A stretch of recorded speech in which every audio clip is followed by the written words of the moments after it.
Ground control to Major Tom.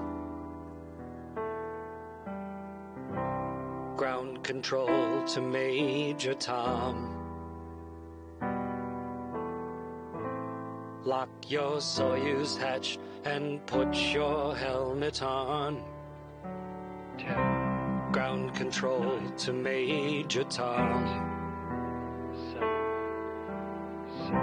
6, Commencing countdown, engines on. 3,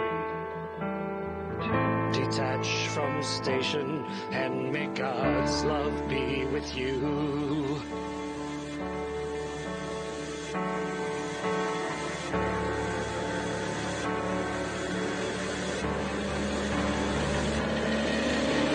This is ground control to Major Tom. You've really made the grade. And the papers want to know whose shirts you wear. But it's time to guide the capsule if you dare. This is Major Tom to ground control. I've left forevermore, and I'm floating in a most peculiar way, and the stars look very different today. For here am I sitting in a tin can, far above the world. Planet Earth is blue, and there's nothing left to do.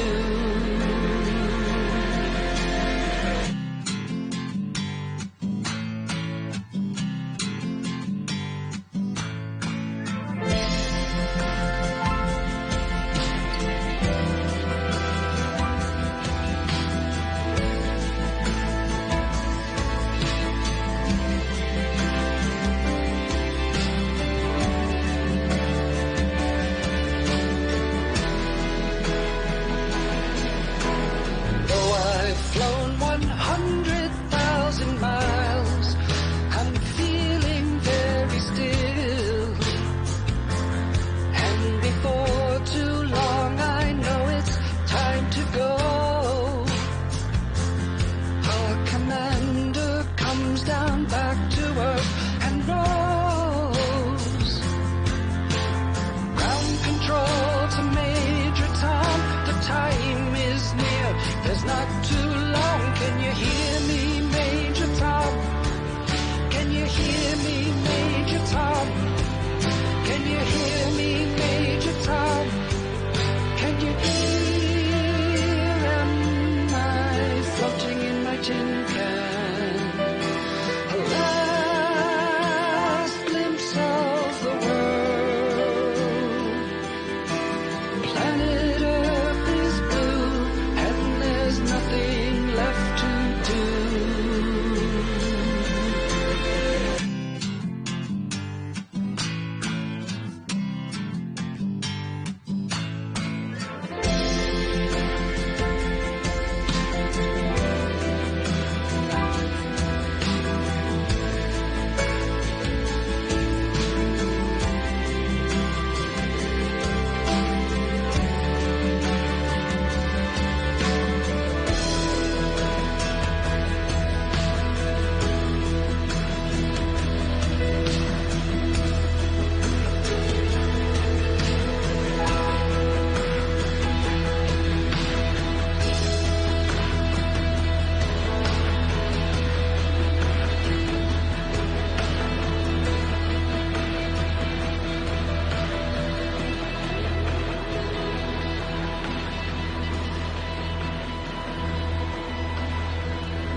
Hey, Happy Sunday to everybody out there. Welcome. This is Flying Internet Spaceships. I am your host, Malcor Rex. Later on, joining us as co-host will be Guy Heiyuu, CEO of Mission Ready Mining and leader of the Fly Fearless Alliance. He'll be joining us, and this show every Sunday, for the time being anyway, is the topic is the new player experience. And what we're going to try to do today is a little bit interesting. We're going to, uh, uh, I guess it's going to be a tutorial, not, maybe not one of the polished sort of slick ass tutorials that you'll see on YouTube, but we are going to attempt to sort of walk through the very first hour or so, if you will, of being a new player on EVE Online. Hopefully, people who watch this, I think primarily the biggest viewership for this video is going to be on YouTube. These shows are archived live afterwards on a YouTube channel. The link is below on the Twitch page. You can see it right next to the little Twitter icon on the sort of the right hand side near the top of the page. And that will take you over to where we archive the shows. This is only our third episode, but excuse me. But that's quite cool actually. 3 episodes, man. We're still alive. We're still kicking. So today, what we're going to try to do is sort of walk through from the very beginning. So the one thing I think, first off, right off the bat, one of the most important sort of aspects of uh, being a new player in EVE um, is to click on a referral link. It's really sort of important, and there are so many players who miss out on this opportunity. So I'm going to point out that below on the Twitch page, there's a sort of a link that you can click to become an EVE player. That's a referral link. And then if you're watching on the YouTube archive, if you go to the About tab of the About the channel, and then scroll down just a little bit, you'll see a bunch of links, and one of them says Play EVE Online Free. And that also is a referral link. Or if you've got a friend out there who plays EVE and you prefer to give them some credit and use their link, have them go into their account page, and on your main account page online, you scroll down, and on the right hand side, there's a little banner ad that talks about uh, referring a friend or getting other people into the game. So, and that will generate that will take them to their referral page, and then their link, they can then give you their link to refer.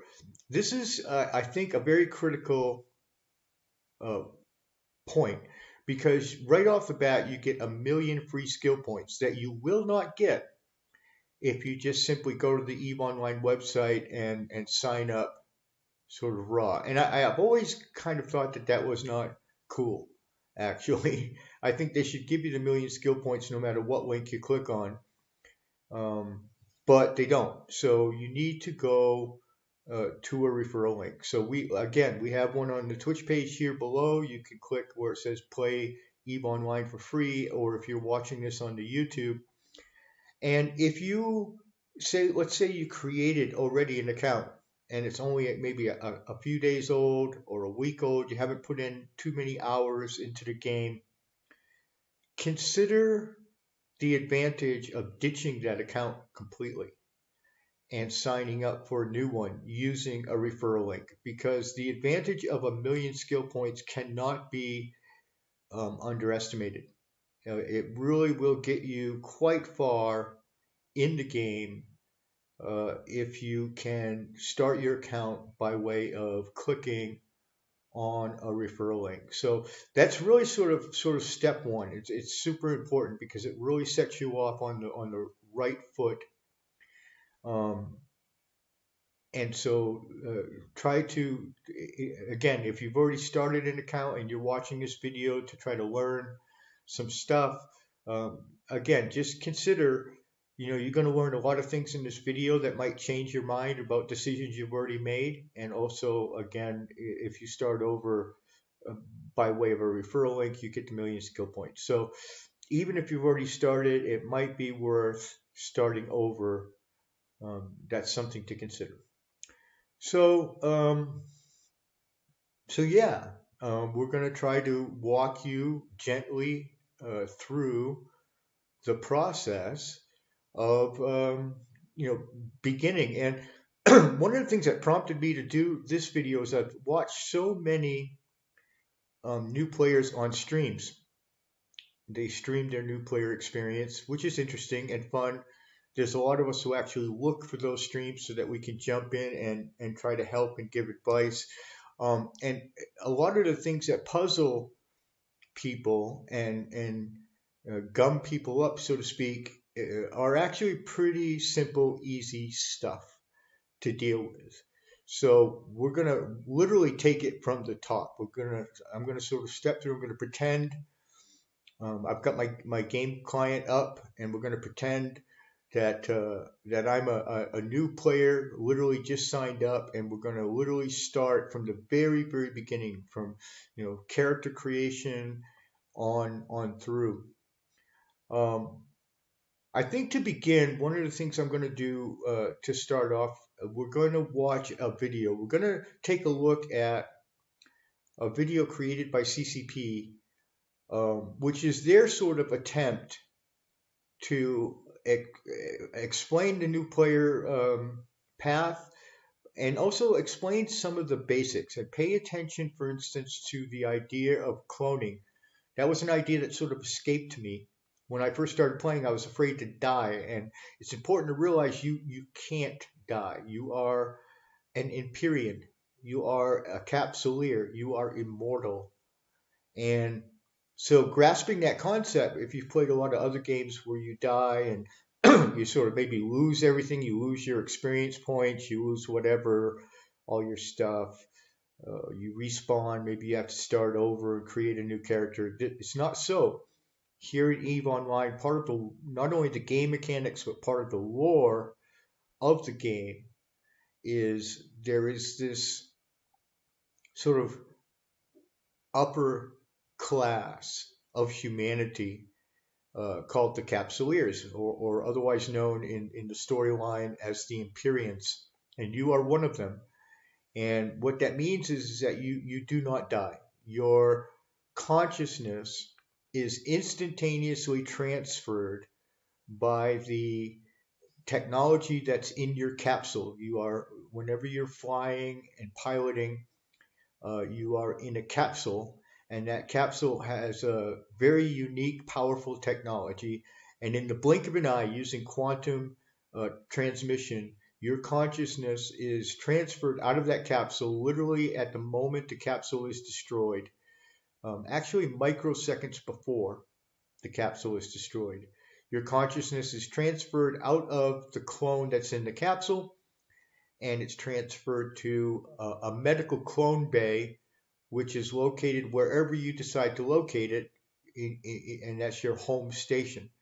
Whatever station you choose for your home station, you'll have your medical clone bay there, and that consciousness will be transferred to that clone. You'll be reanimated, you'll be repotted into a new pod, a new capsule, and then you can take it from there. So that whole concept is, again, something that escaped me when I first began playing. I wasn't really super aware and familiar. It took reading, the storyline, watching the videos, and also reading the books. And we'll talk about the books here during the show later on. The story behind Eve is important to new players because it will help you to understand the game mechanics. The game mechanics are very much in line with the story. So the story of the Capsuleers and how they have affected society in general, how they have tipped the balance of power amongst humanity. Um, all of these things I think are important because they explain a lot of the mundane sort of day-to-day mechanics. It helps them make sense and also helps with the realism, which is important in a simulation. The realism is what helps you suspend your disbelief and really immerse yourself in the simulation. So it's important, I think, to know these stories. So we're going to watch this video. Again, pay attention, special attention to the part about how you are a capsuleer and what that means. And then after we watch the video, we'll begin. We'll talk about how a new player should begin. And in the meantime, while you're watching that video, again, consider the referral link. If you haven't signed up yet, click a referral link. It can be ours on the Twitch page below, play free. Or if you're watching on YouTube, go to the About tab, scroll down, you'll see a link that says Play EVE Online for free. Or if you have a friend that's getting you into the game, ask them for their referral link. That's again, just one last time to emphasize, very, very important. So we're going to spin that video now, and then we'll come back and talk some more. Greetings, pilot, and welcome to the start of your journey in New Eden. You're about to take your first steps as an immortal capsuleer in a universe of wonders, dangers, choices, and opportunities. Someday you might lead a fleet of warships into battle, be the influential force behind a corporation, or discover natural riches at the edge of known space. You'll start your journey at the helm of fast, capable ships. You'll build relationships and establish yourself through the challenges you'll face, making the realization of your goals all the more worthwhile. Meeting others throughout your journey will introduce you to a community like no other. With the right pilots at your side, there are no limits to where you can go and what you can achieve.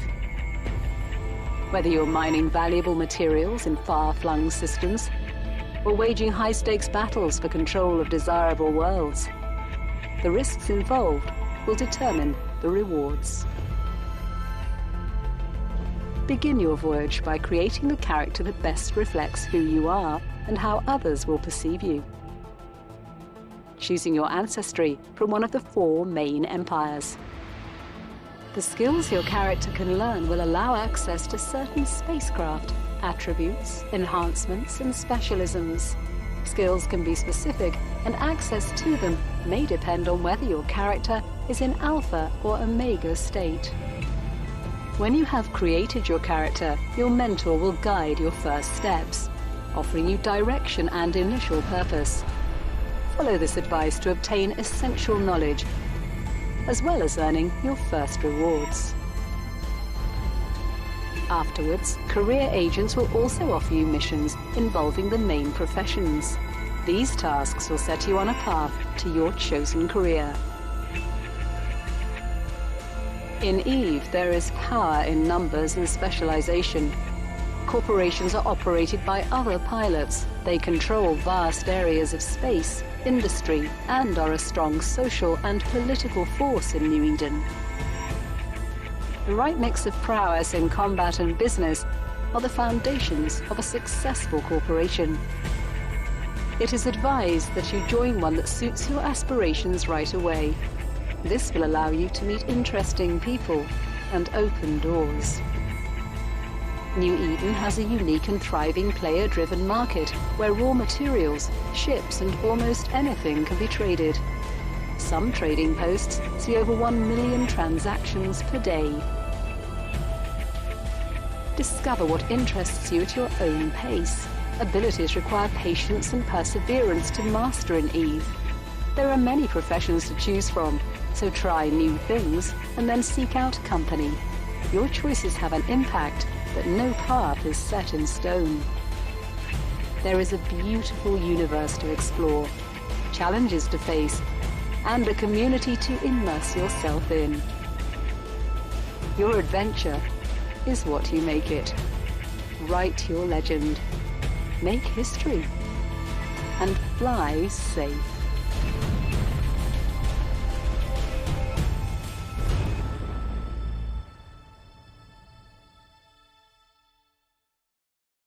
All right, so there you go. There's sort of the little, that's the Eve Online starter trailer. It's not terribly informative.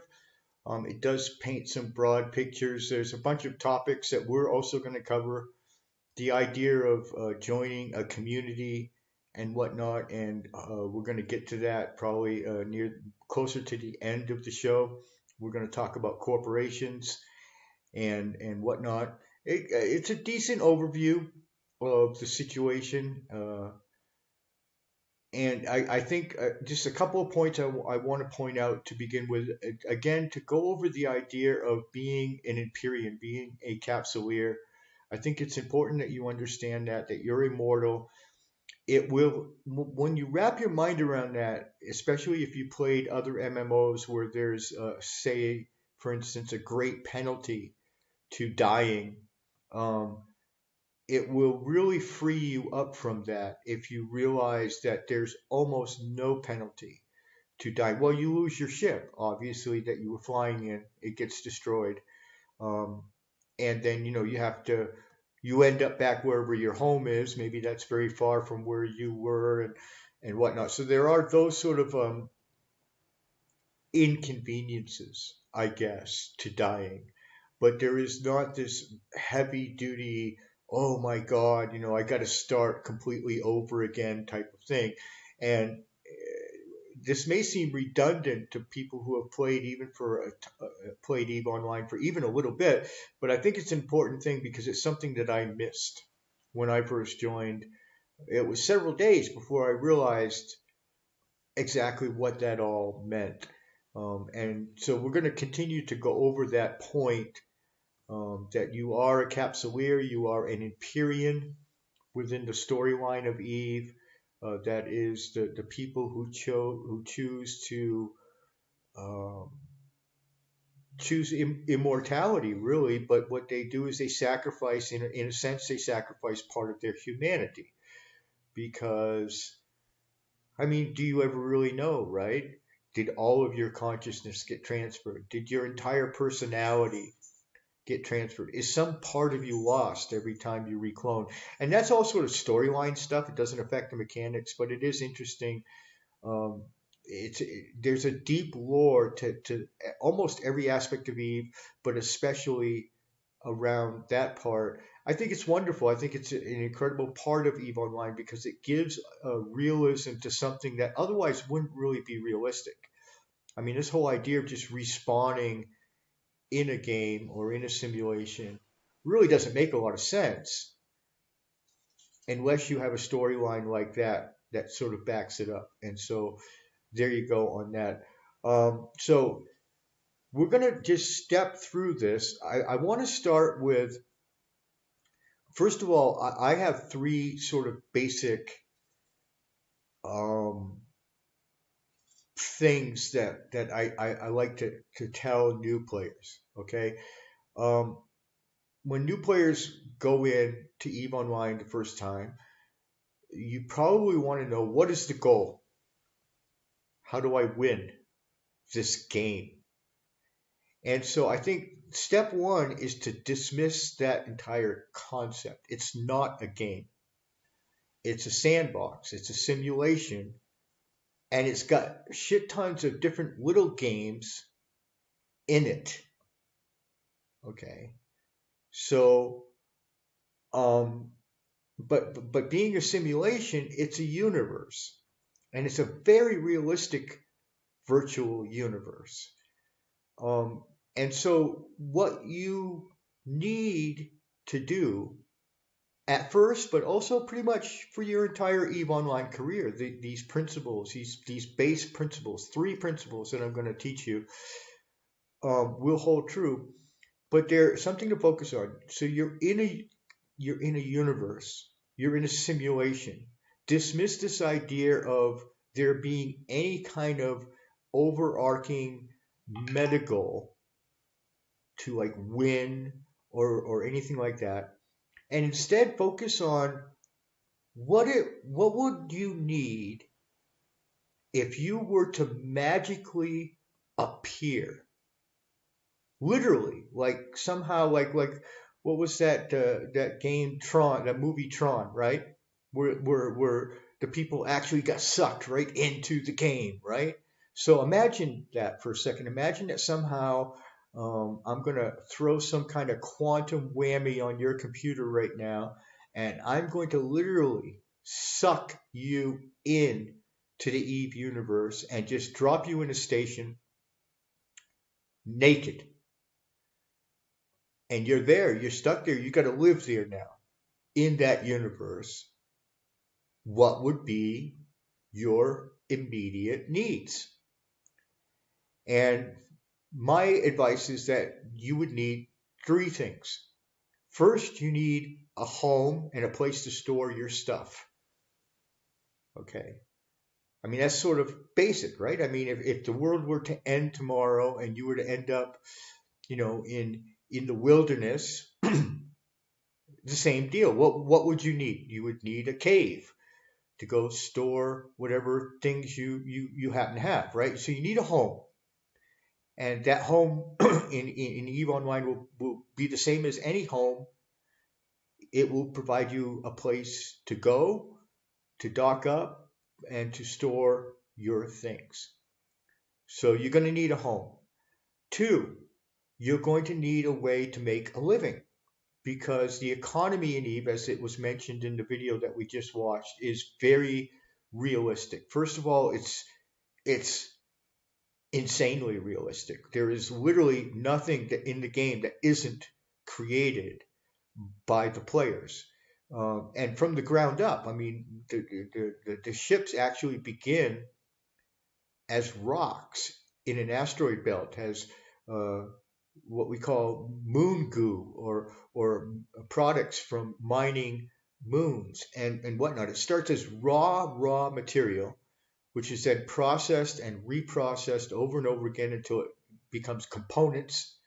And then players, and oftentimes groups of players, will take those components and they use blueprints and they will put those components together into stuff. And there's, just endless stuff in EVE Online. Everything from clothes to gigantic spaceships that are 14 kilometers long.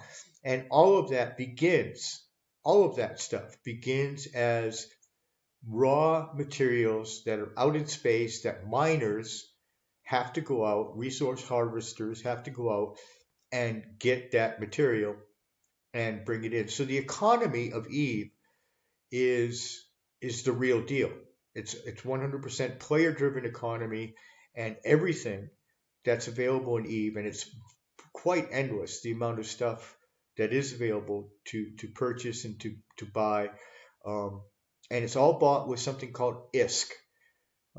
That's the sort of the acronym, like USD for dollars. ISK is I don't know, international space currency or something. I can't remember what it stands for, but ISK is your currency, your primary in-game currency. So number two, after finding a home and a place to store your stuff, number two is you need to figure out a way to make money. I mean, at least a little bit at first, and then as you get better at it and you find things that you're interested, ways of making money that interest you, you'll make perhaps more and more money. But right off the bat, just even day one, I mean, if you want some ship better than the starter ship, for instance, you're gonna need some ISK. You're gonna need a way to make money. And then the third component that is important to anybody in life, in any universe that you might live in, is you need something to do with your leisure time. You need things to do that are entertaining, that are fun. And those are really, if you think about it, even in our life here in this universe, the so-called real universe, those are the three basics, right? You need a home, you need a way to make a living, and you need stuff to do with your free time that are fun, that give life quality, right? So those are the same three things that you need immediately in EVE Online, and that should really be your focus for quite some time. Pretty much, I think it's always my focus. I mean, I've been playing for a number of years, and it still is my primary focus. Is is these three things. We've got our co-host now, so I'm just going to switch the graphics around and welcome him and also turn his audio on. Give me 2 seconds. Back to the new player experience. Again, you're a capsuleer, you're an Empyrean, so you can lose to a certain extent, you can lose the fear of death. This is part of, you can embrace your immortality, and it really gives you a great freedom. All right, so we're gonna go step forward now, and what we're gonna do today is I'm going to pretend. You have to imagine that I've clicked my referral link, okay, and I've got a brand new account now. I have some goodies waiting for me. I have my million skill points and whatnot. I think a few ISK too as well waiting for me when I finally log in. But I've clicked that all important referral link. I understand the basics of the fact that I'm going to be immortal, so I don't have to be terribly afraid of dying. And I also listen to Malcor Rex and his 3 basic principles. So I know that when I get into this universe, I'm going to need a home, I'm going to need a way to make money, and I'm going to need some fun stuff to do in my leisure time that gives me quality of life in that universe. And everything else is secondary and spins off from those principles. So I've got all that down, and I'm ready to go. So what do I do now? So we're going to go ahead. God willing, this works. We're going to go ahead now, and I'm going to switch over to my game client, and we're going to begin. We're going to log in and pretend we're a new player and create our first character and go into station.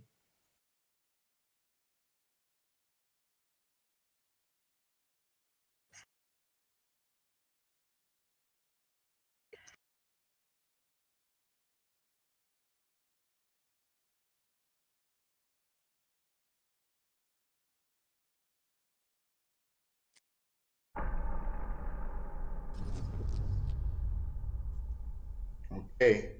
With any luck at all, you can hear my voice and you can see the game. How's that working out for you? I can hear you in Discord. Let me turn the Twitch stream up and make sure I can hear you.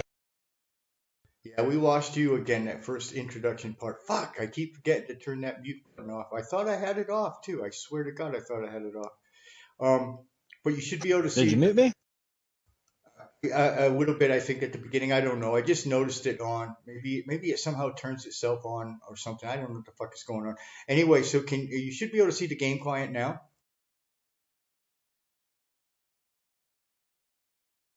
Affirmative. I can. Okay, so this is minus my character here, which is Tutor Rex. Okay, I'm gonna create a new character, but when you first start up, you wouldn't see any of these. They would all be these little blank guys. And so we're gonna add a character. And so, like I said, you wouldn't even have one. You would have all of these 3 squares would be empty. You're allowed 3 per account. And so I'm going to create an alt character, but I'm going to pretend for the sake of this show that it's a brand new sort of character. So here we go. I would like to point out that unless you've purchased the multi-character training, then you can only train skills on one character on an account at a time. If you want to train skills on an alternate character, you need to make sure to log in to whatever character on the account is currently training skills and go ahead and pause those skills. Multi-character training license is like, I think, I'm not sure, maybe you know Malcor, but I think it's like 485 plex as opposed to 500 plex, which is 1 month of game time, and it does last for a month and allows you to train skills on 2 characters on the account at a time. Yep, that's correct. And also, we'll talk about the difference between alpha and omega. I'm not exactly sure at what point we'll discuss that, but we'll talk about the idea. Maybe when we finally get a character and we get into station, we'll talk about the differences between alpha and omega. But basically, I mean, you can make it really simple explanation. Alpha is the free account, and when you pay a small amount of money per month, you can become an omega, and you get a lot more privileges and other sort of stuff. So, but maybe we'll talk about that immediately after the character creation. I'm going to actually spend a little bit of time on the character creation. It may seem redundant if you're not a new player, but one of the things that I noticed on the streams is that a lot of new players really puzzle over this part. And And they don't, first of all, it's probably because they don't understand you can create multiple characters. You can, anything you do wrong here, you can't really undo some of it, but you can, just create another character, and if you end up doing something that you don't like.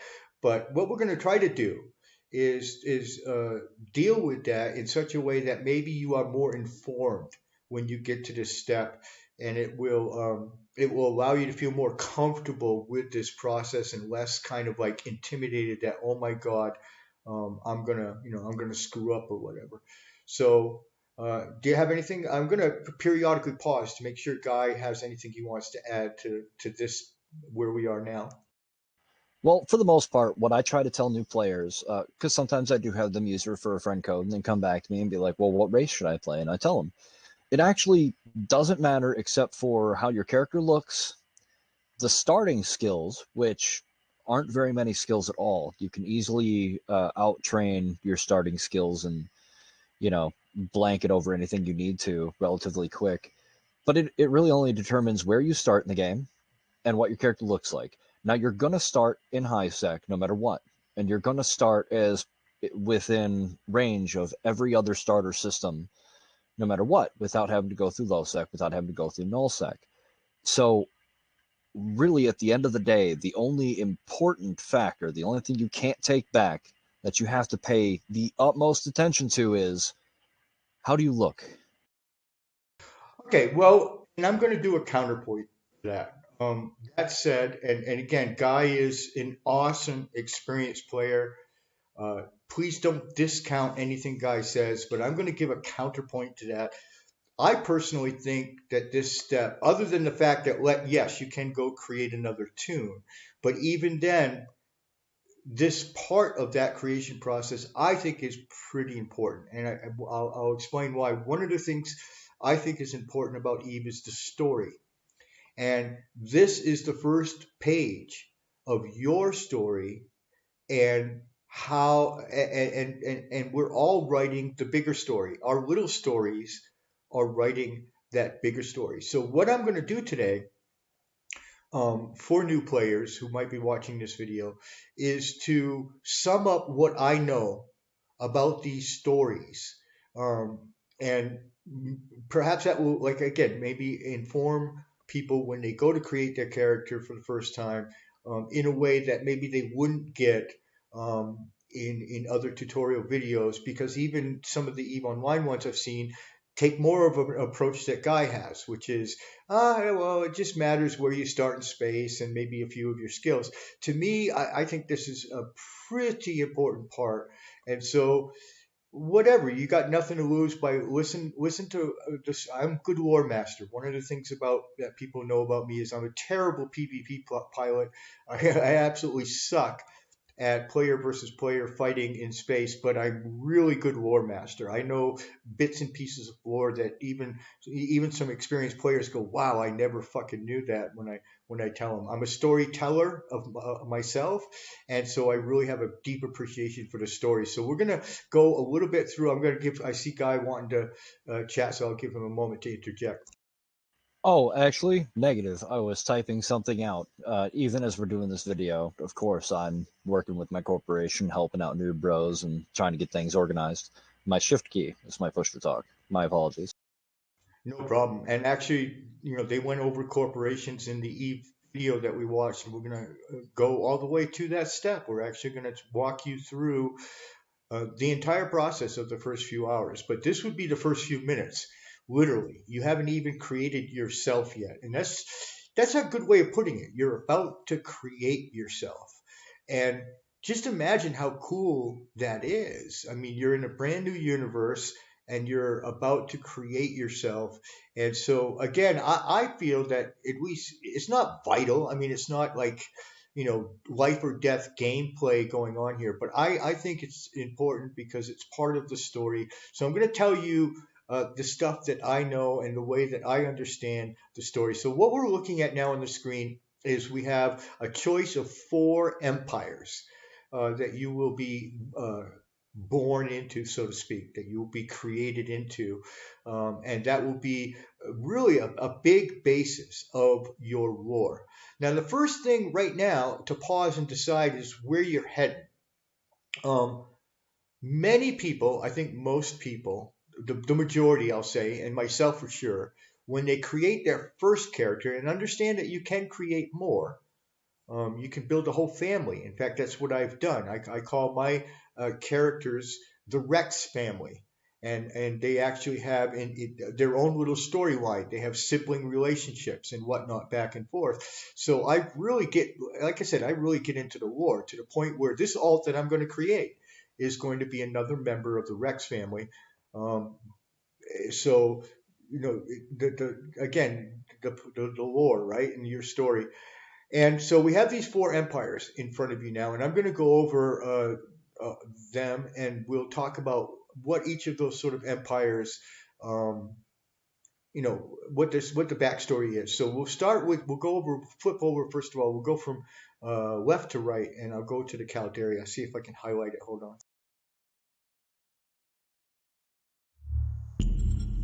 I suppose if you go over the lore, I can even counterpoint in some of the mechanical attributes of those races too, which is something I know a little bit more about. You've got the lore nailed down to a peak.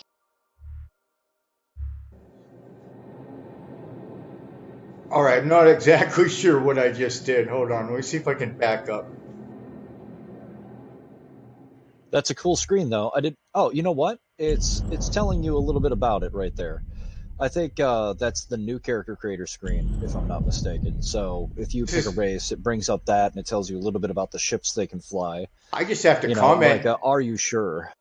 I just have to comment. This is brand new and looks a lot nicer than when I created my last character. Okay, so yeah, that's what we'll do. We'll just highlight them one by one. So Caldari, and you see there their symbol is the little C there, and Caldari. So I'm just going to go over in my sort of storyteller way, not in like super technical specifics. The Caldari are, first of all, their sort of their culture is based on really hard work, work, work. Um, when I went to the Caldari, all of these empires have a day in Eve that they celebrate. They have actually like a week where they celebrate, and you can fly to their space and participate in events that celebrate that particular empire. And one of the things that was unique is the Amari one, which we'll talk about next, and the Caldari one were back to back. Like first there was the Amar Empire Day, and then a little while later there was the Caldari, and they were night and day because the Amar was one big giant party. Everybody was like woo woo, and literally like getting naked and running through the stations and stuff. Like not literally, but that's what it felt like. It was a very much of a laissez-faire kind of atmosphere. And the Caldari, they celebrated by going out in mining fleets. Like that was literally, you went there and and I actually ended up leaving a venture in Caldari space for the next year's Empire event so that I could just have a venture ready, because they celebrate even their party. They celebrate their empire by working. So the first thing to know about Caldari is it's the work ethic. It's like it's super super super. It's their ethic. It's the primary foundation, if you will, of their society, their culture, and everything else is secondary. Fun is not really even an important thing at all. And you see it in the design of their ships. Their ships are very utilitarian, very sharp angles. You can see a collection now of Caldari ships on the screen, and so they're very sharp angles, and that's their sort of their personality. So again, if you're trying to model your character, and again, the majority of people do this, they try to find something that seems like themselves in real life, right? So if you're a person who has this incredible work ethic and you really almost find it difficult to go out and party and have fun and set aside leisure time, you find it's a waste of time maybe you're even a compulsive workaholic, okay, and you're trying to model your character after yourself, this would be a choice to look at is the Caldari. Another thing that a lot of people look at besides their personality is a lot of people want to know what the ships look like, and these are going to be the ships. Now, these are not the only ships you can fly. You can fly any ship of any of the empires, but these are the ships that are going to give you special bonuses because of your race. So there'll be ships that you want to be encouraged to fly. So you can get a look at them. You can get a look at what they look like and everything. So if the aesthetic of the ships is also a part of your choice, then this is the Caldari. Can you think of anything that you would add to a description of the Caldari guy? Not out of Caldari's specific. Well, before we get to that, actually, you mentioned that there were racial bonuses for flying the certain ships. Did they add that in at some point? I just mentioned it just a second. I'll reiterate it again that there's the aesthetic of the ships, first of all, to consider. A lot of people, that's important to them. That's what your ships are going to look like. You can fly any ship in the Empire, including ships that aren't Empire ships, like faction ships and stuff that you don't even know exist yet. But these are the ships that you see on the screen now. These are the ships, if you choose Caldari Empire, these are the ships that you're going to get the bonuses for. And so, yeah. Oh, you mean you have the initial starting skills for? Well, the initial starting skills, but also there are racial bonuses. Like when some ships have particular racial bonuses that only apply to the ethnicity that you are. So that's something to consider. These are in other words, just to sort of round it out, these are the ships that are going to suit you the best. And while you can still fly any ship in the universe, these are the ships that are going to suit you the best. And also because you'll probably be in Caldari space, I mean, a lot of times people will attack, for instance, Minmatar, which we'll talk about in a little bit, are enemies of the Caldari, as are the Galente. And so, a lot of times people are very into this role playing. They're very into the role playing of it. They will attack you or gank you simply because you're in a Minmatar ship. And that's the role they're playing. They're doing faction warfare. They're into the role playing aspect of it, which is very advanced gameplay. But still, it's something to be aware that there is a realism here that you're gonna want to fly these ships at least in your home space as much as possible for a bunch of different reasons. And that's just one of them. And so these are, again, the picture that you see on the screen now will be the ships that you'll be in if you choose Caldari. So Caldari ships, primarily from a gameplay aspect, they use hybrid weapons, which, from a gameplay standpoint, they're indistinguishable from guns, right? You've got long and short range variants of those, blasters and rails, respectively. So if that's something you're into, Caldari is good for that. But they're also big into missiles. So I don't know about you, Malcor, but me personally, I love Caldari ships because you can just launch huge volleys of missiles, watch them trail in and track their target and take them down. And that's a cool feeling. Like, I don't care what I'm doing in EVE at any point in time. There's something satisfying about taking a Caldari destroyer out and launching 7 missiles at a time at somebody. It's just that feeling. Another thing to note about Caldari vehicles is they tend to have bonuses towards shields, most notably shield resistances.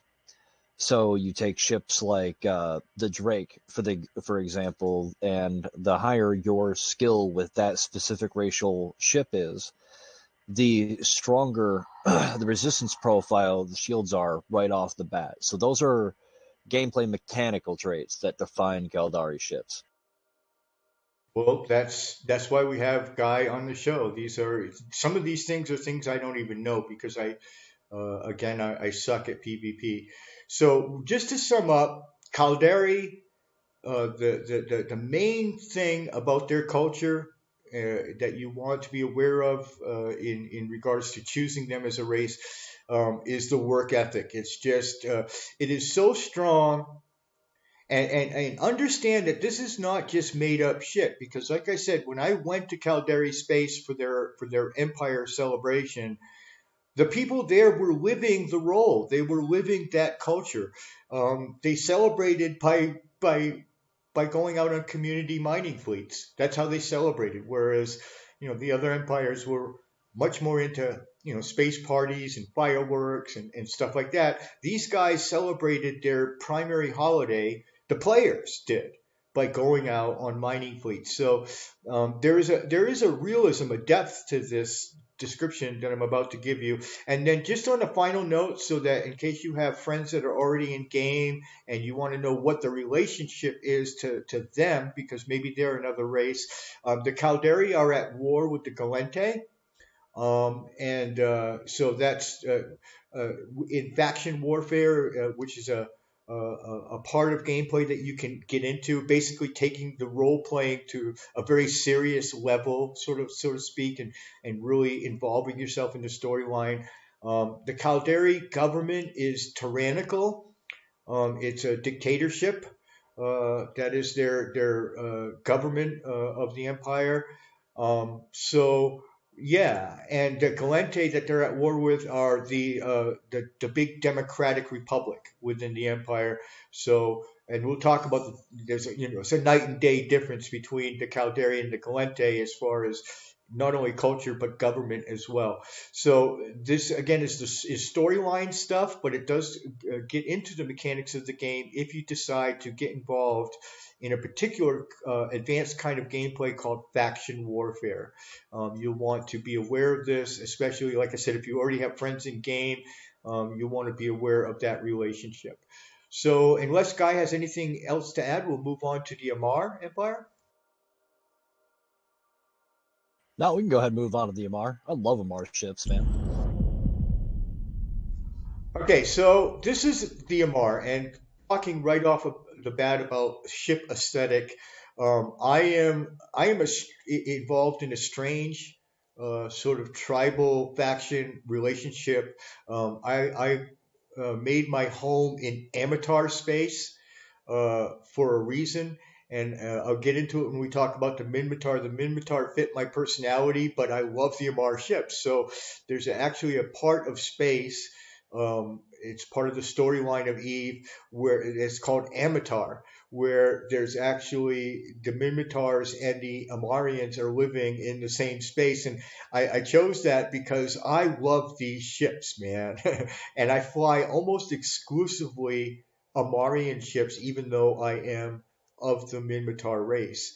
So, and that's not necessarily the greatest optimal choice, but it's just my own personal choice, and I justify it in my lore, in my story, so to speak, by living in Amatar space, which is again a region of space that borders Amar and Minmatar space, and it's a mix of both races. It's sort of a semi-autonomous region, if you will. And it's a mix of both races. But these are some gorgeous fucking ships. I think that almost universally, if Yeah. you ask people, Look at that paint job. really, what is the prettiest ships in E? Because some of these ships, and it's important, some of these ships are really fucking ugly.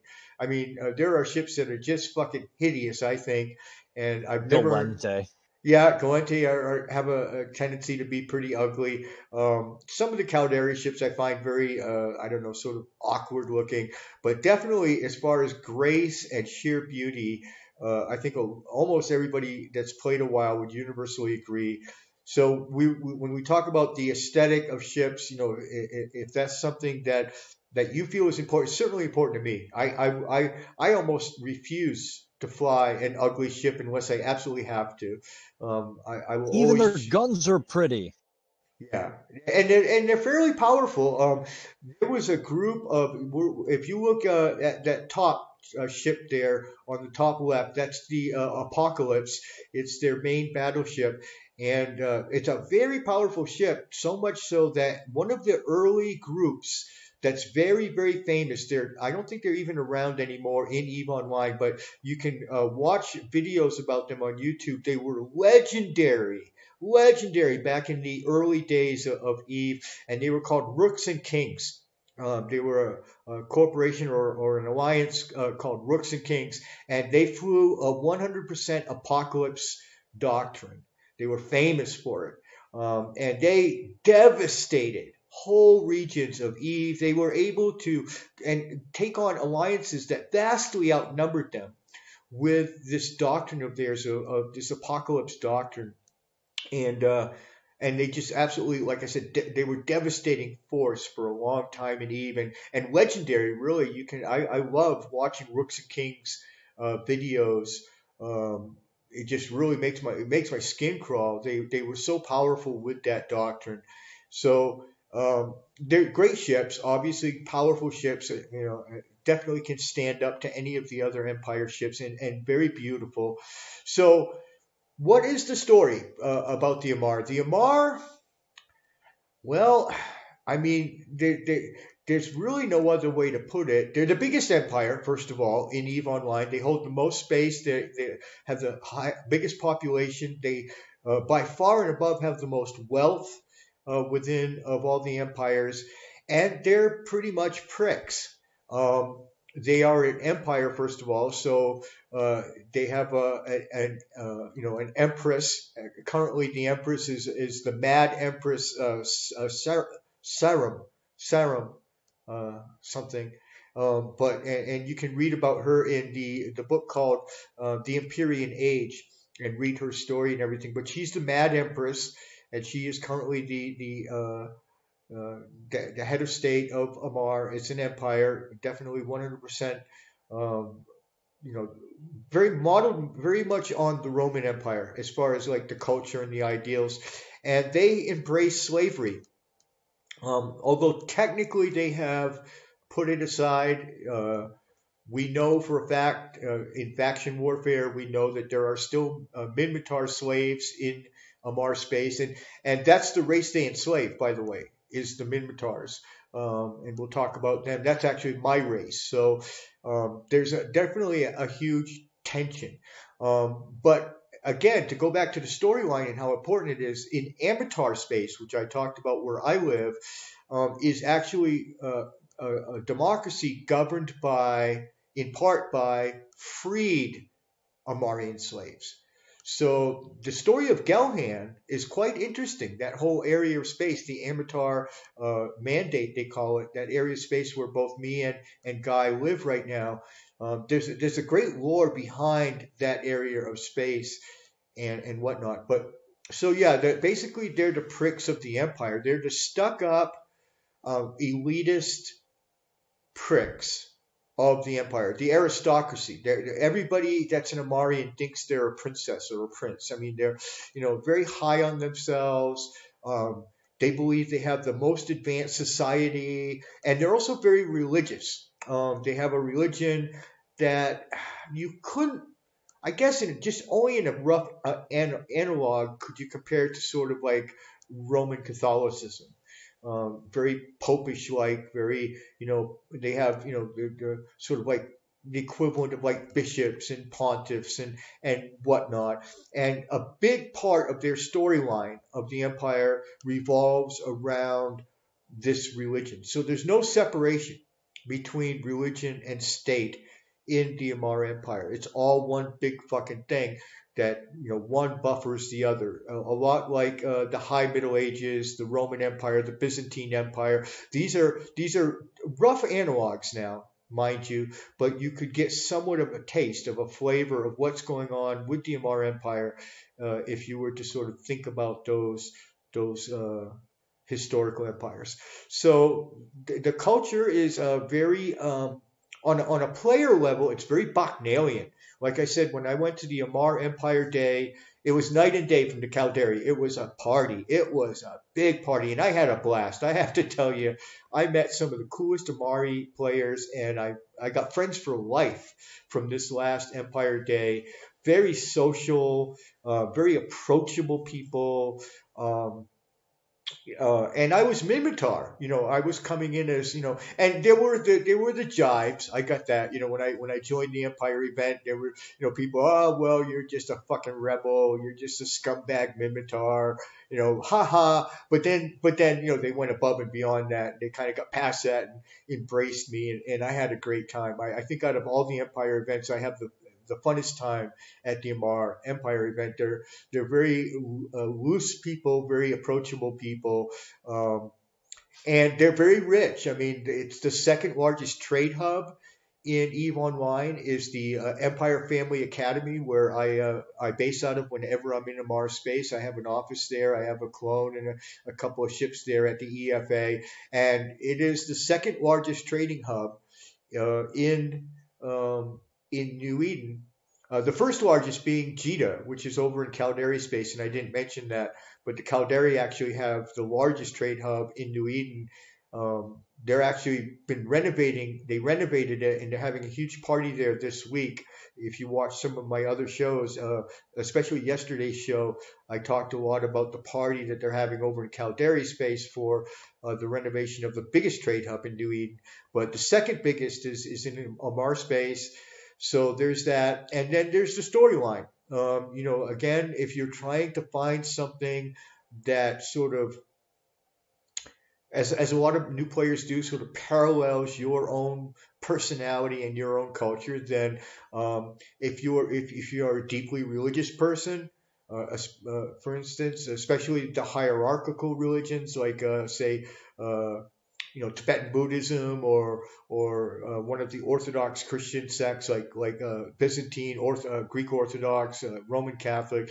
If you're that kind of a religion, and if you believe that empire is such a bad idea, that having one person at the top, a family at the top, not a dictator, but a family that passes it on from generation to generation, isn't such a bad way to govern.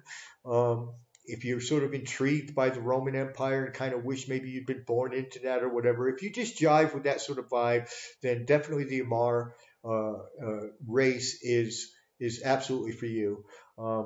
So, anything that you want to add, maybe on the ship doctrines, powers of the ships, anything, Guy?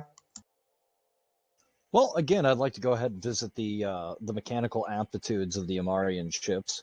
Amar ships are actually really good in PvP. They are very well suited for armor tanking. Where the Caldari ships get their tank from being able to add resistances to their shields by being specialized in the ship, Amar actually adds to the resistances of armor that's fitted to the ship. So it's really easy to get a strong resist profile on an Amar ship. You And can sort of see that. You can sort of see that on the ships. I mean, when you're looking at it, I mean that gold stuff, that's fucking armor. It's like super thick fucking armor, yeah, and it's whereas Caldari ships look like they were designed by whoever made the Millennium Falcon, right? So right, and they look like big aluminum cans, and there's a again there's a real everything in Eve.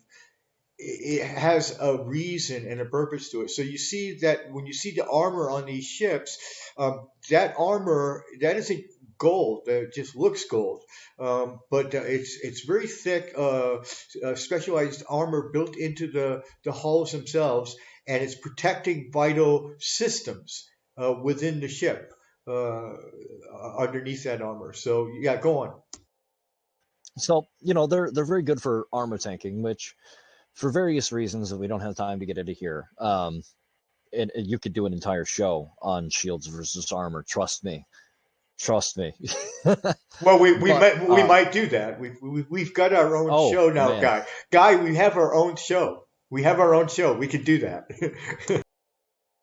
oh geez, I feel like I've already done that whole song and dance so many times back in Flat Fearless, but I digress.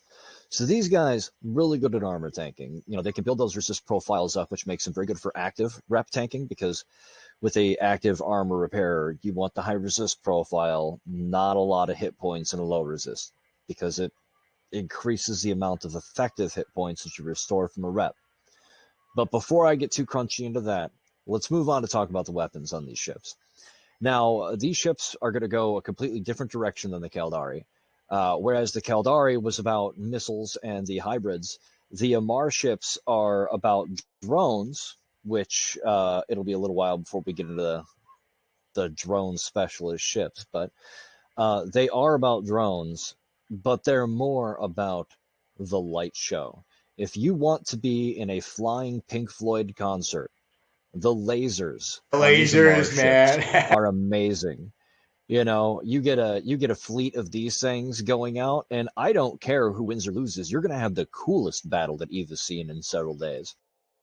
Yeah, it's all about the lasers, definitely for the Mars ships. In fact, I have an apocalypse at home, and there are times when I go out and shoot stuff like asteroids and empty cans. No shit, just to see the lasers come out of my apocalypse. But the apocalypse is my flagship. I have to say, I love it to death. I love the drone aspect of it, and I love the lasers. Um, I lost my apocalypse in the it's the only ship, the big ship that I have that's gotten killed in battle to the Triglavians during the Triglavian invasion.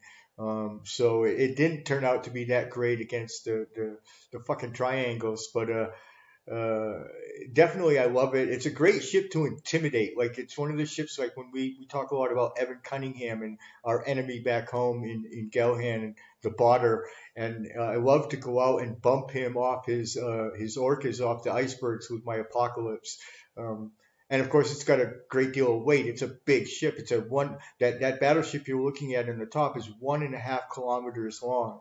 So to give you an idea of scale, it's a huge fucking ship and very powerful, very impressive ship, and has a lot of great skins. I have a wonderful purple, neon purple skin that I have on my apocalypse. It's just breathtaking.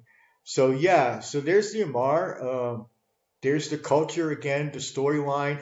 The Amar are at war as far as the faction aspect of it, and the deep lore that goes into that faction warfare and the deep role playing. The Amar are obviously at war with the Minmatar Empire because the Amar enslaved the Minmatar for a long time, and in fact, the Minmatar Empire begins its existence as escaped slaves from the Amar Empire. So that is their sort of so to get an idea of where that goes and uh, how that would work if you advance that, and if you have friends, for instance, that are Minmatar, it's something to take into consideration. Okay, without further ado, unless Sky has anything last to add, we're going to go to the Minmatar, baby. The rebels of fucking New Eden. In Rust, we trust. Oh, by the way, you were talking about size comparisons. I put a link up in chat there. It's a picture of an Aberrus, which if I recall right, is the Galente Titan, chilling out over the island of Manhattan in a proper size comparison. I love those pictures. I got one of all of the objects that have been in science fiction. And so you can see everything from the Titans in Eve to the Starship Enterprise, all of the generations of the Enterprise and other objects that appeared in different science fiction shows and movies like living creatures, the space whales and stuff from different stories. And there's this giant poster that literally has them all on the poster. And I'll find a way to post that sometime somewhere. But so here we are at the Minmatar. This is my race. This is the race of the Rex family, are Minmatar primarily. And so the Minmatar are, again, you could sum up their culture in one word. They are the anarchists of New Eden. They are the rebels of New Eden.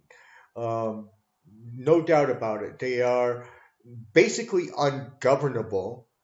Technically speaking, they are a republic. Their government is a republic, but in the storyline, their own government finds it almost impossible to govern. I mean, they can protect their space, and they do, but that's about all that government can do, really. It can't even govern its own citizens within the storyline. So again, if you're shooting for your first character to sort of mirror your personality, which a lot of people do, then if you are sort of definitely if you're an anarchist, if you're sort of into protesting authority and questioning authority and whatnot, that sort of type of personality, then definitely Minmatar is 100% for you. They are extreme in their anti-authoritarianism. They take almost nothing seriously. Um, and as with regard to the ships, they're fairly ugly ships. Uh, they have their benefits and their bonuses, which I'll let Guy talk about that. He's much more knowledgeable in that area. But they have a saying in Eve Online, "In rust we trust," and that's because all of these ships are rust colored. They're this sort of ugly brown color, and there is even that is part of the story. You can read about that in Age of Empyrean Age. You can read about why the ships are that, and also because the Minmatar are the poorest empire. They were formed again by escaped slaves from the Amarian Empire. One of the reasons that the ships look the way they do within the storyline is they had to work with whatever they had. A lot of the first Minotaur ships ever, long before even the history of Eve that we find ourselves in, the epic, the age of Eve that we find ourselves in, um, they had to literally weld these things together out of junk that they found in space. Because that's the only way they could get. They had to salvage it, scraps and parts, um, and so that's also part of their culture is making do with whatever you have at hand. That's sort of part, still remains to be part of their sort of culture. So that explains why the ships sort of look like they were put together in by some mechanical hack in a garage somewhere. That's kind of how they came about. That's even to this day they are still a poor empire. Some of the later ships, the later generation ships, start to look a little prettier. I think that the what is it called, the Slasher, I believe, the X-wing.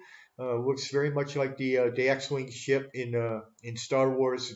I think it's a very pretty ship. Probably one of the cutest ships of the Minmatar sort of genre. But so yeah, and they're at war for the faction aspect of it. They're at war, obviously, with the Amarian Empire. They still believe that Amar is holding slaves, which is technically speaking against galactic law. But they believe that some Amarians anyway, are still holding slaves, and then in between those two, and it's neat that they're side by side like that on the graphic up top, because in between that you have what I'm sort of into, my whole faction thing, and that's the Amatar mandate, the Amatar space, which is basically it's a compromise. It's a small sliver of space that lies between the two empires, where neither empire rules completely. It's a democracy, and it sort of takes the best of both cultures. It takes the high ideals and some of the religious aspects and some of the ideas of that culture. High culture is not necessarily a bad thing, but it also blends in there the idea of rebellion and democracy and that sort of thing into the Amatar mandate. So I'm Minmatar by blood, but I'm a member of the Amatar mandate. So I sort of riding the fence, I guess, if you will, between those two. So I'm going to let Guy take over and talk about the doctrine of the ships. Well, Mimitar ships, probably because of that lore, like, thanks to the insight on that, this is actually kind of enlightening for me as well, because, I honestly haven't looked at the lore in a long, long time. But probably because of the fact that these things are kind of scrapped together and salvaged together and whatnot, there's not a whole lot of room. If you're trying to get metal just to get the hull together, then you're not trying to armor plate it. Mimitar ships are primarily shield ships. A lot of Minmatar ships that I see, though, even with shields, are not heavily tanked. They do get bonuses with shield repping. So they're it's easier to restore the shields on them as opposed to the resistances on the shield profile. Well, we have to bring up speed too. I have to point out that the fastest ship on record, this is official, the fastest ship on record is a version of the Minmatar shuttle called the Leopard, and I own one. It's a $200 million shuttle, by the way. That's primarily where Guy lives. Yeah, and so the Minmatar ships have one thing that they do excel in is speed. They are fast fucking ships, and again, one of their ships, the shuttle, the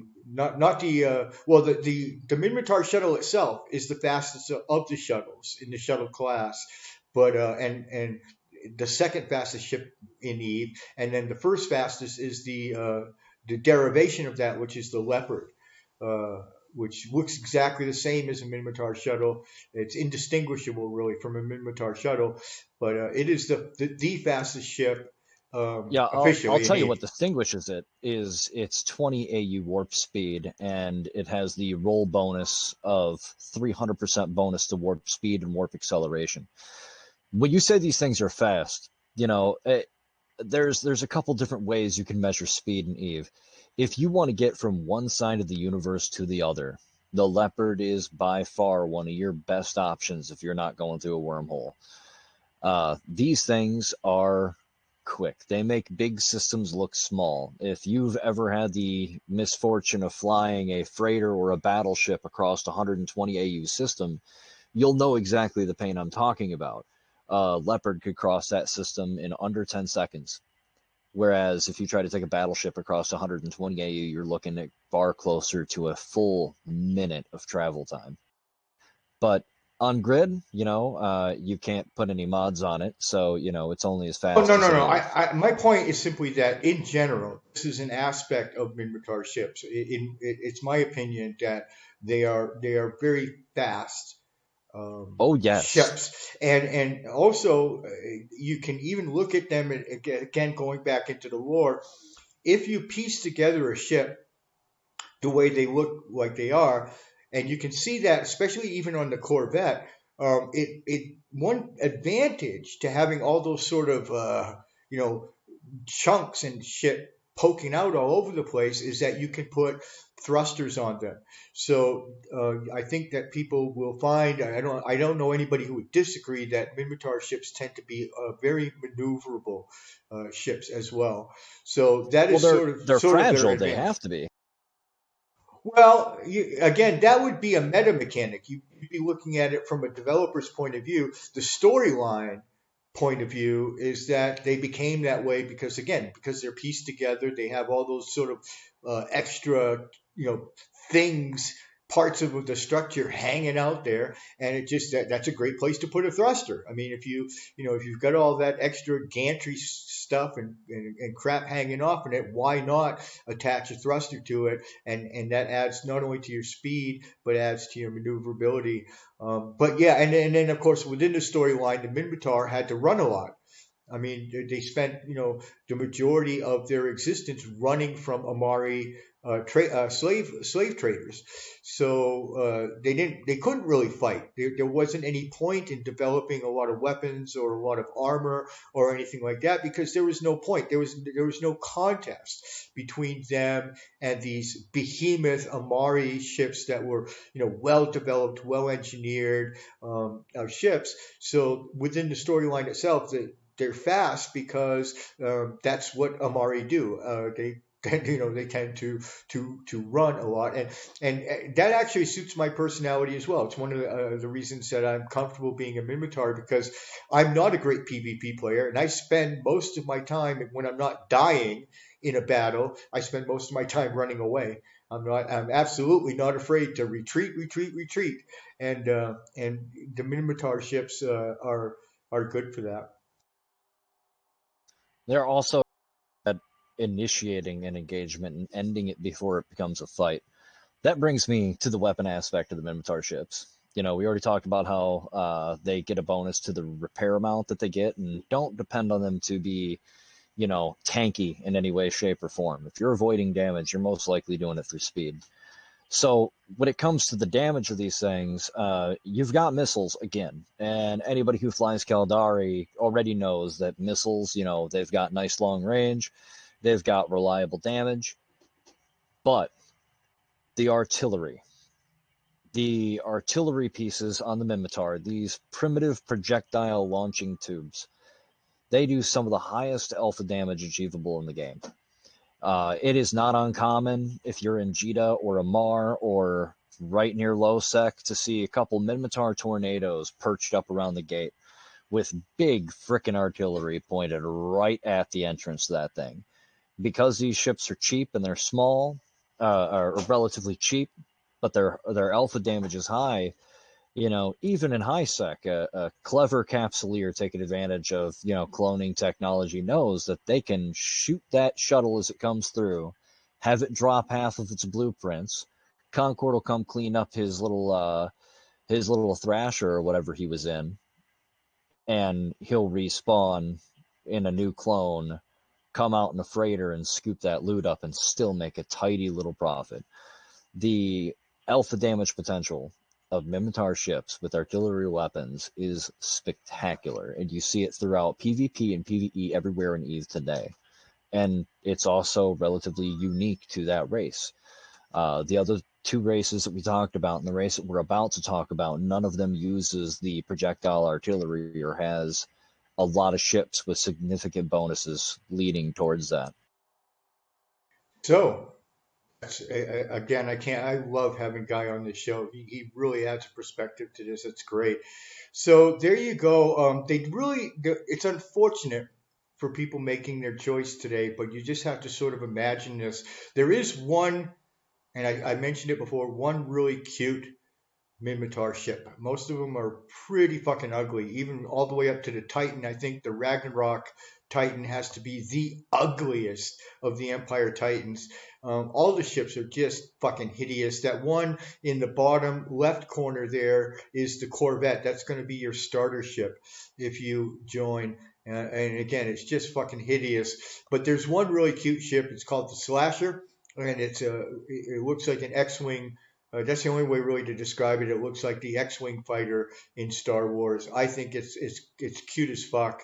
I have Slasher in my fleet, and I really keep it just because I got a great skin for it, and with a nice skin especially to get rid of the rust color. It's a phenomenally cool looking ship. So I think really when you talk about the aesthetic, there's at least one good looking ship that new players can fly in every one of the doctrines. I mean, overall, probably the Mimitar are the ugliest of the empires, but again, even they have like one ship that you can pick out. And if that's meaningful to you, if that's important to fly something cool looking, don't be afraid to choose the Mimitar race just because of that. Like I said, there's at least one ship that looks halfway decent, the Slasher, and that's a very useful frigate, very useful especially in PvE. I don't know how good it might be in PvP. That would be Guy's department, but I know you can take the Slasher out on the early missions that you'll be presented as a new player and do quite well in the Slasher. So there you go. The rebels of the Empire, the anarchists of the Empire. They are the poorest of the Empire, the smallest of the empires. They're very, very fucking proud people, and their Empire Day is probably the biggest party you'll ever see, because you'll have a lot of pilots in space, in Mimitar space, for their Empire celebration. And in real life, not in game, in real life, these people will be drunk. Okay. Generally speaking, people who choose the Mimitar race to be their primary sort of gameplay and their faction play and everything, like myself, tend to be the partiers, of the world, and as a consequence, we tend to lose a lot of battles because we're drunk or whatever, or fucked up or stoned or whatever it is might be your intoxicant of choice, and so we're maybe not the greatest PvP players in the world, and they're definitely not the force to be reckoned with. But one thing that you don't want to you don't want to take for granted a Minmatar person, a Minmatar player sneaking through your space. They can do a lot of damage. We can do a lot of damage because we're sneaky. We've had to be, as part of our whole racial lore, we've had to be sneaky and fast and cloaky. So you don't want to turn your back on a Minmatar. I mean, the other races will take it a step further and say we're all criminals and lowlifes. And that's not necessarily true, although there is some truth to that. We're kind of the rogues of the universe. But for instance, if you were thinking about sort of getting into being a pirate in Eve, maybe you've heard about that, and you know that that's an aspect of gameplay. Definitely, being a pirate would fit very comfortably into the Minmatar sort of lore. Being any sort of a criminal, a ganker, a pirate, any of that sort of thing, this would be a race that you'd want to take a look at.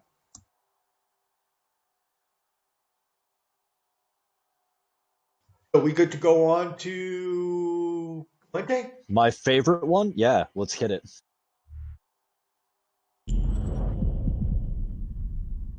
So, Monday.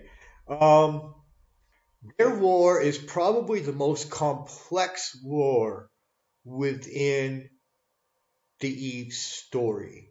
And really, to really do it justice, you would have to read some of the books and some of the deep lore monographs and whatnot that are available to understand the story. But I'll do the best I can with this.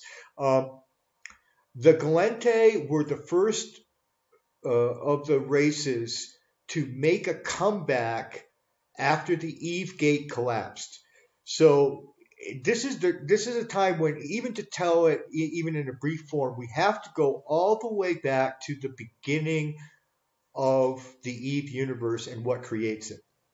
So right now we're approximately, and it's a very rough approximately 30,000 years in the future from our perspective in real life here on Earth, okay? And this is going to be a very rough approximation because I don't want to spend the whole show. We'll do a show on lore. I'm way into doing a lore show at some point here on Flying Internet Spaceships. But the human race is a spacefaring race, several thousand years in our future right now. We become a spacefaring race. We start exploring our region of the galaxy. We have slightly faster than light speed ships, so we're definitely expanded outside of our solar system and into other solar systems. And we're beginning to experiment with wormhole travel and diving into singularities and wormholes and seeing where they end up. And at some point in that sort of period of time, humankind from Earth again discovers something that has come to be known as the Eve Gate. And it was a giant wormhole, incredibly stable, giant wormhole. And size matters because you can find wormholes all over outer space that are the size of microns across, okay? Where maybe you can get a tiny radio signal or something like that through it, but you can't get any matter through it. You have to have one that's really big. And this was the first one they discovered where you could just fly whole fleets of ships through this wormhole. And so explorers went through the Eve Gate and discovered the region of space that we now call New Eden, which was a cluster. We are our universe, our part of the galaxy that we play in, that the game takes place in, is called New Eden. It's a cluster of approximately 7,000 solar systems. And so the Earth explorers go through this Eve Gate and discover New Eden, right? And they begin to immediately, they're like, holy shit, fuck A, and this is what we've been looking for. Thousands of solar systems, with many of them with habitable planets, Earth-like planets, no alien life. to be found, no alien sort of competition to be found. Biospheres, but no advanced intelligence. So wow, it's all ours for the fucking taking, right? So there's this massive gold rush, this massive rush of humanity, which by now numbers into trillions because they spread throughout a significant part of our quadrant of the galaxy.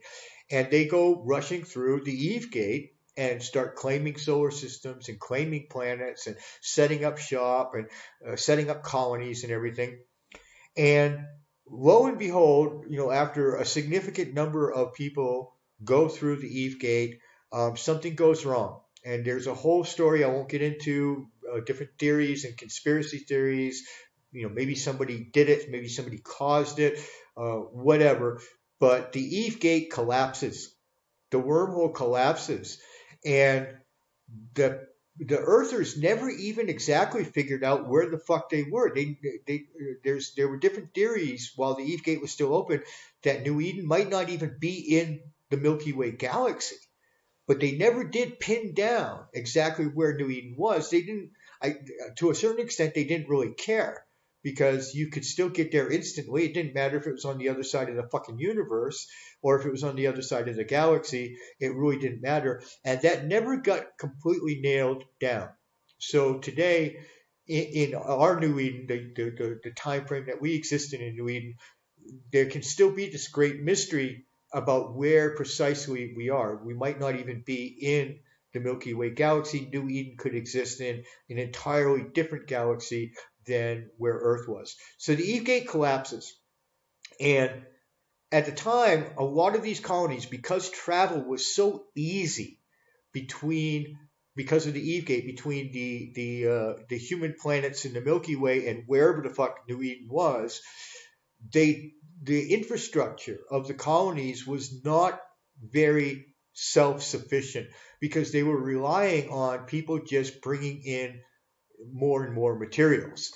They had never contemplated having to exist without that supply line, if you will, from the main body of humanity.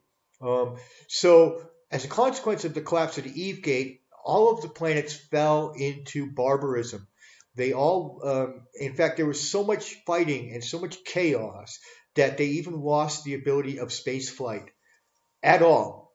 Even like no chemical rockets, no nothing. They just basically completely digressed into barbarism on these planets. And they had lost contact with each other within New Eden. The planets lost contact with each other. They certainly, of course, lost contact with humanity. And because the barbarism was so great and the destruction was so great, they lost most of their knowledge before the Eve Gate. So, for instance, Earth is like a myth. The majority of anthropologists and scientists in New Eden don't even believe that Earth ever even actually existed, at least in any way that it is currently remembered. Certainly, the races like Japanese and Chinese and European and American, all of that is lost. There are snippets that have been recovered. A little bit of poetry here, a little bit of literature here. Maybe a story or two about some ancient war here. So they have snippets of the history of humanity prior to the Eve Gate, especially to do with Earth. But for the most part, Earth is a forgotten place. It's not even a name of a place that most people would even recognize. And in fact, the majority of the New Eden population is taught that they evolved, that they began in New Eden. They don't even understand that they came through, that humanity came through the Eve Gate. There are some scientists that understand this and work with the remnants of the Eve Gate. You can still go there and see the remnants of it, and you can see the wrecks of the Earth ships that were destroyed as the Eve Gate collapsed and whatnot. And there's all kinds of storyline and lore around that. So getting to the Galente, so all of these races had to build back up. All of these people had to build back up from just absolute barbarism. We're talking almost pointy sticks and cave dwelling kind of barbarism. We're talking real low. They sunk really low.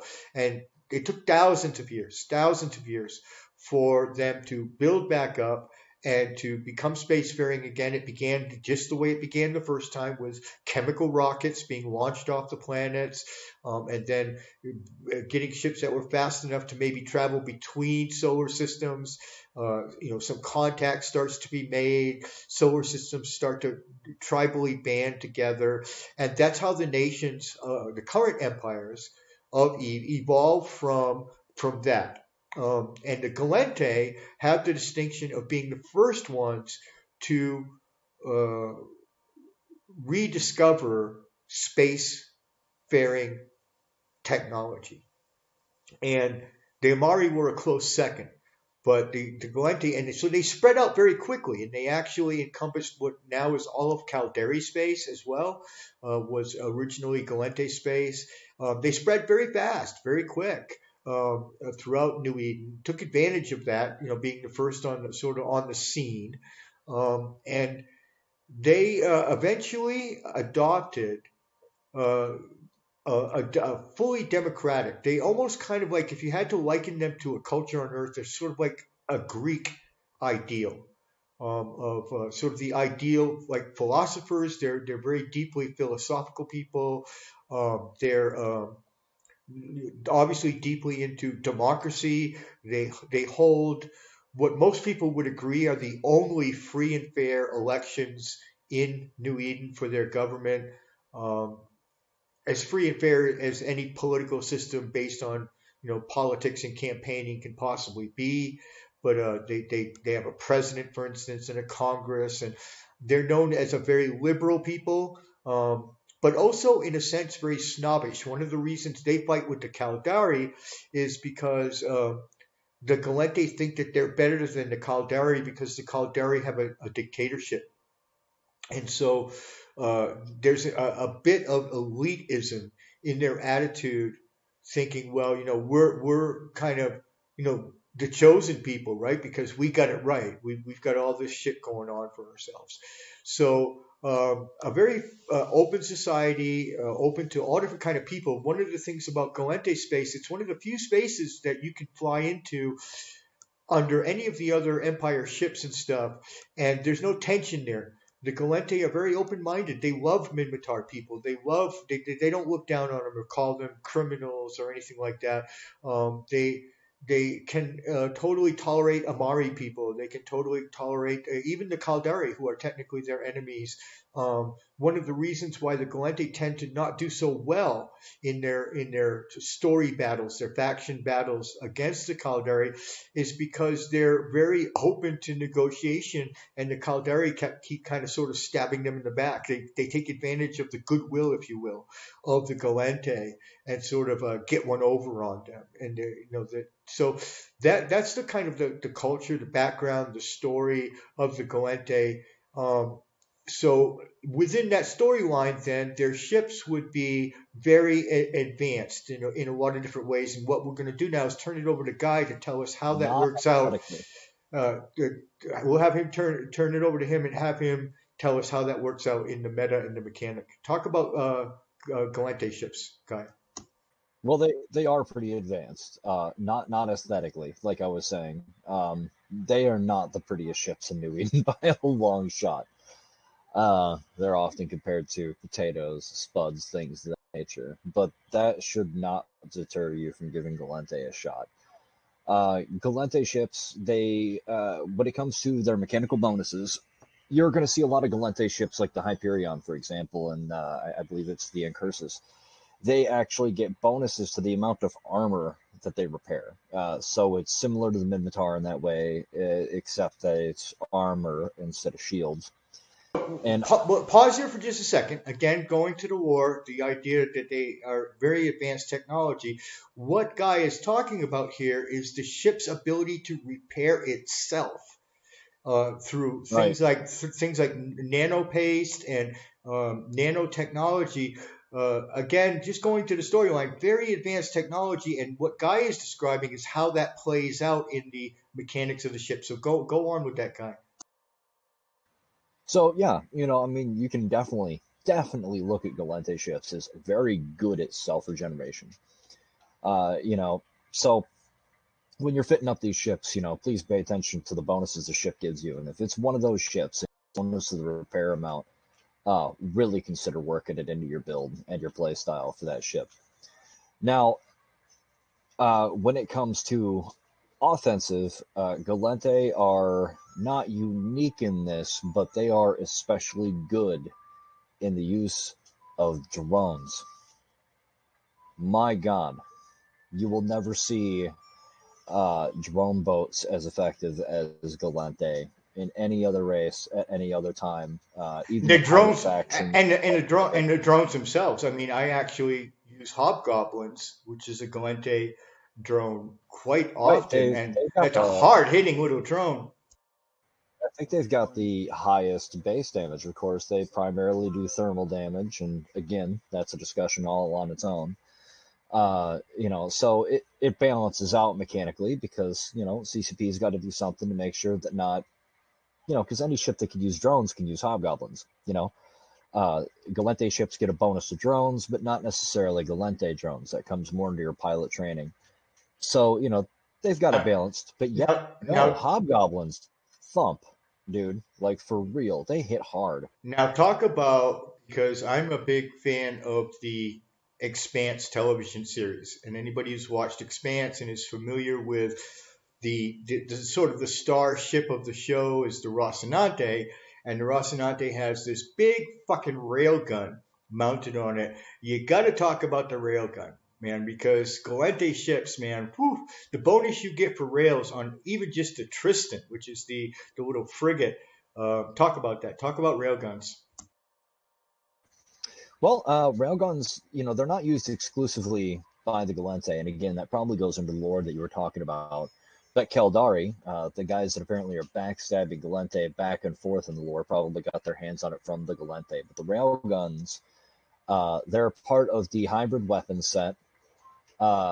You've got your short range version, which are the blasters. The rails are the long range guns. And, one of the ships that I actually really like to run rails on would be a Hyperion. It's got those strong bonuses to reps. So it can regenerate itself very strong, and it can, as long as it doesn't stay in the heat of battle, it does pretty good. So, it's nice to have that thing at the fringe with long range rail guns just nailing stuff at a distance.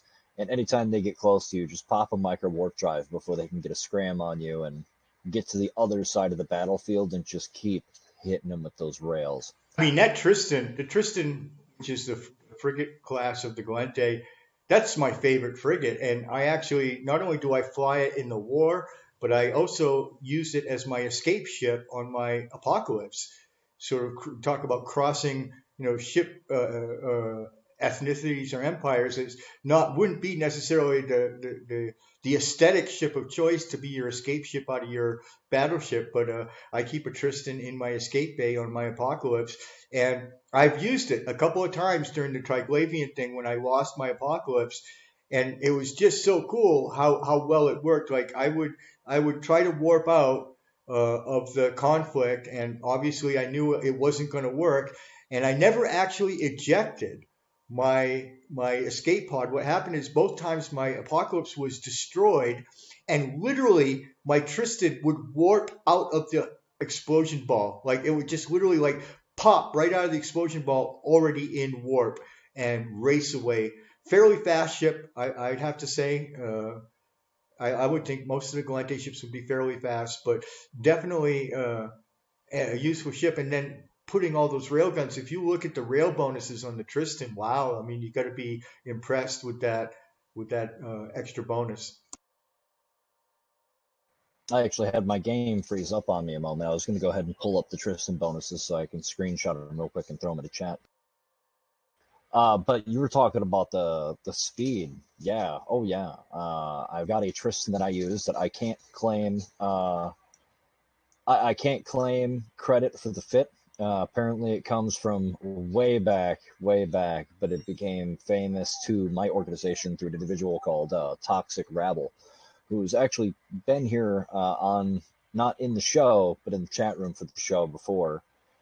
And that particular Tristan, without overheating, the Tristan itself can hit about 3,000 meters a second.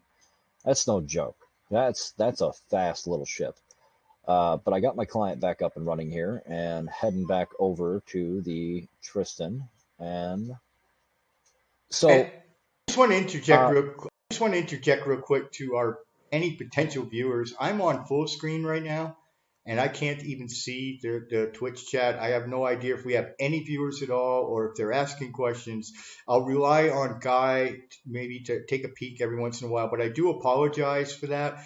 I have limited capabilities. And just a quick plug to the donation link on the Twitch page. That's going to go, any significant donations we get are going to go to getting me a new computer so that we can expand this show and expand my monitors and stuff like that. So I'm working with a pretty, I wouldn't call it a primitive setup. I love my laptop. It's a high-end business laptop that I only just bought. I spent a lot of money on it, but it's not the ideal setup for doing this sort of Twitch stream. So I apologize, and we'll get to your questions and answer them. And I'll have Guy, if he would, my co-host, keep an eye out on the Twitch stream just in case we catch a viewer or two today on this stream. yeah, we actually have a couple of viewers that have been popping in and out, and I've been answering questions in chat and putting up clips for you. I actually have the Tristan stats up in chat right now. So whenever you're ready, I can go ahead and hop back over through that. I just want to make sure you got everything that you wanted to say out of the way there. I'm good. I'm ready to take the next step and choose a race. I'm going to do a quick recap again.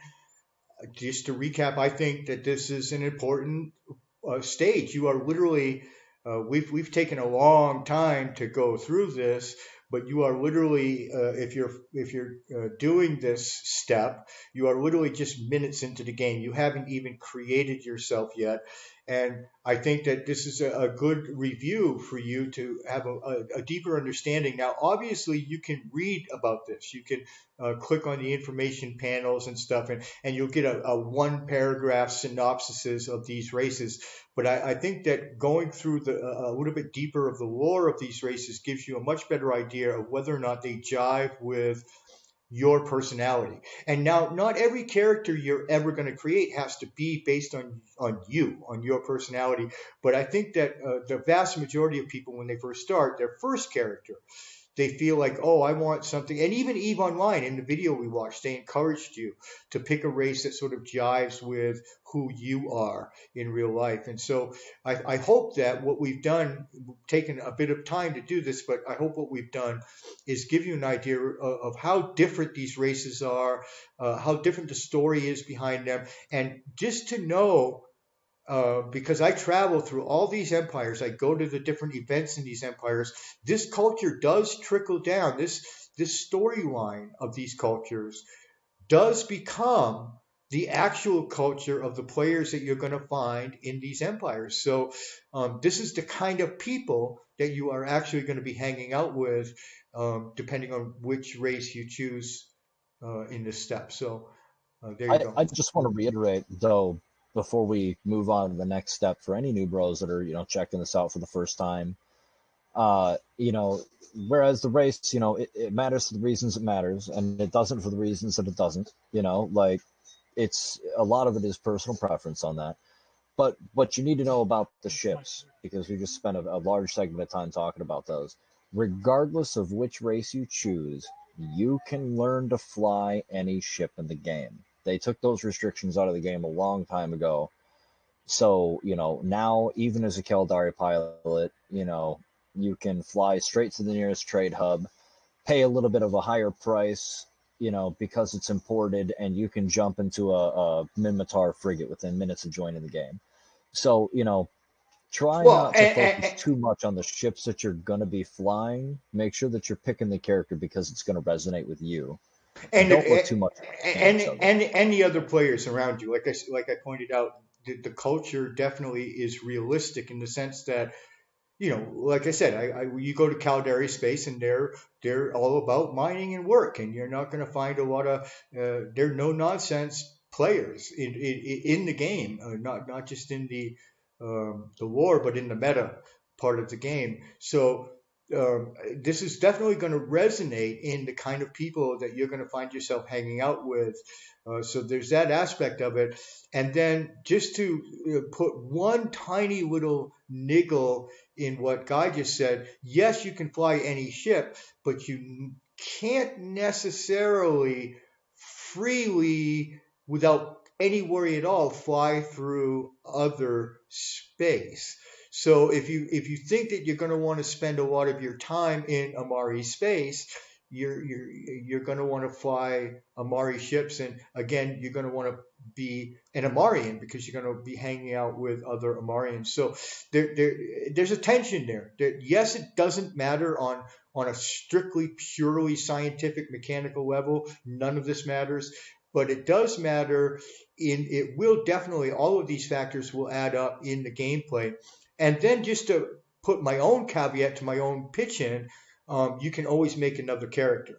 If you discover, oh my God, I can't believe I started out as Galente, this doesn't suit me at all. I wish I had become Minmatar. Well, then there's no problem. You might have to start over some of your training or whatever, but you can always switch over once you find out that I was right, and this step, kind of is more thoughtful than you might imagine to put into it. So if you got nothing else, I'm going to go ahead. We're going to take the next step. We're going to choose a race, and I'm going to explain my choice and why I'm doing it, and take the next step, create a character. You ready? So what are you going to pick? Well, I'm curious to see. Right. Okay. So for me, I'm again we're pretending for the point of mechanics that I'm a new player, but I'm not. Okay, and I'm making an alt, and that doesn't happen very often. In fact, a guy who knows me well and knows the lore of my gameplay a little bit has to be kind of surprised that I'm creating an alt at all today, because I only have two alts, Malcor Rex and Tutor Rex, and they're the Rex family. Again, they're a family unit, so you can probably guess that I'm going to create another Rex member of the family, and there's going to be a story behind it. And that story is going to dictate what my next step is, the race. And so it's kind of a significant moment for me. Like I said, I'm not a multi-boxer. Everybody has different gameplay. A lot of people have dozens of characters. They're comfortable with that. They don't have any lore attached to them. They just strictly create them for the mechanical purpose that it's created for. But for me, the lore and the story is central. So this is a significant thing that I'm about to do today. I put a lot of thought into it. Malcor Rex is the patriarch of the Rex family, and he's my primary Omega character, what we call the Omega Toon. And we'll talk about what the difference is between Alpha and Omega, but essentially, in a nutshell, it's paid versus not paid player. So Malcor, being the paid Omega account that I pay for, he has the most privileges in the game, the most abilities to do, cool stuff that come along with getting a paid subscription. And Tutor Rex is he's my Alpha Toon, so I don't pay for him, but he's also my PvP Toon. He's the Toon that whenever there's a war going on that I want to participate in, Tutor gets packed up and sent to war. So for instance, right now, Tutor is off in fighting the big war that everybody's reading about online, World War B2. He was in all the famous battles, including the record-breaking battle, and he's off doing that. And again, that's mechanical because I want to fight in the war, but there's also a lore to that. Tutor tends to get the shit end of the stick. Like in the storyline, like if he makes a lot of money, Malcor comes along and takes it from him and puts it in the family corporation bank account and stuff like that. So Tutor's constantly getting shit on and gets the shit end of the stick. He's kind of and as a consequence, he's sort of the black sheep and doesn't really, respect and everything. So there's that storyline going on. So the alt that I'm going to create now, we're going to do something kind of surprising. I think it's going to surprise even Guy. For this alt, what I want to do is I'm going to add to the Rex family. Is going to be the little sister of Malcor Rex. And yes, you heard that right. She's going to be a female, okay? And so on the storyline, she's a girl because she's a girl, right? I mean, eventually you have to have females in a family. It'd be kind of strange to have this whole line of people with all men, right? So there's that aspect of it. But Yeah, I don't think you can have a line of people that are all men.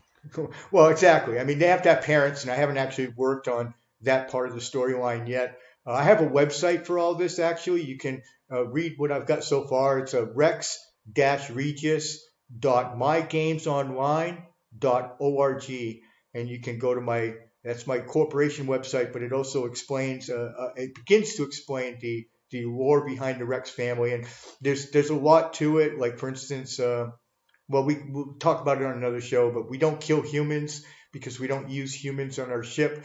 We violate Empire and Concord law. We use AI androids and AI automation, which is technically speaking in the game lore against the law in all of the empires to use full body android AIs. But we do it in violation of that law because we don't like killing humans. But that's a whole other thing. So going back to the character I'm about to create, there's two levels here. There's the storyline, but then there's the mechanical level. What do I want out of this character? And what I want is a character for Black Ops and spying. So that's the meta reason for making her female, because this is one of the neatest tricks and simplest tricks that you can do in EVE Online to create a character that you don't want people to know is associated with you. You can just choose the opposite sex. I mean, it's so fucking simple, right? But who the fuck is ever going to realize that this character is actually being run by a guy? It's a great way to hide your anonymity, for instance. If a lot of players, it's very important to them to not get doxxed online and not have their real identities revealed, so they want to preserve their anonymity. A great way to do that is to simply pick a sex that's completely opposite than you. And also, there is the inbuilt sexism of our society in real life. People treat female players, female characters differently. And they never stop to think, I wonder if that's a real fucking female. They just treat them differently because, guys tend to treat girls differently. They tend to approach them differently. And so there are vulnerabilities that can be opened up by a female player / character. And like I said, because I'm creating an alt that will be used primarily for special operations, undercover operations, and spying, that vulnerability I can take advantage of that. I can flirt, for instance, with a CEO of a corporation, right? Under this character. So we're going to make her very beautiful, right? We're going to really work on the beauty of it, which is a kind of also a good thing if you're a female character. You'll get a kick out of if you're a female player in real life and you're making a female character right now. First of all, God bless you. We need more girls in EVE Online. There can never be enough females in gaming in general. I'm a big believer in the whole sort of feminist aspect of gaming and getting more females involved. So we're going to have some fun with that aspect of it. If you're a female watching this, I think you'll get a kick out of it. But we're going to make her very pretty. And this is an example of why these choices are so important because, like I said, she's going to make a great spy because she's going to play on that vulnerability that all guys have for pretty females. So we're going to do something a little different. Because she's the youngest of the clan, of the Rex clan,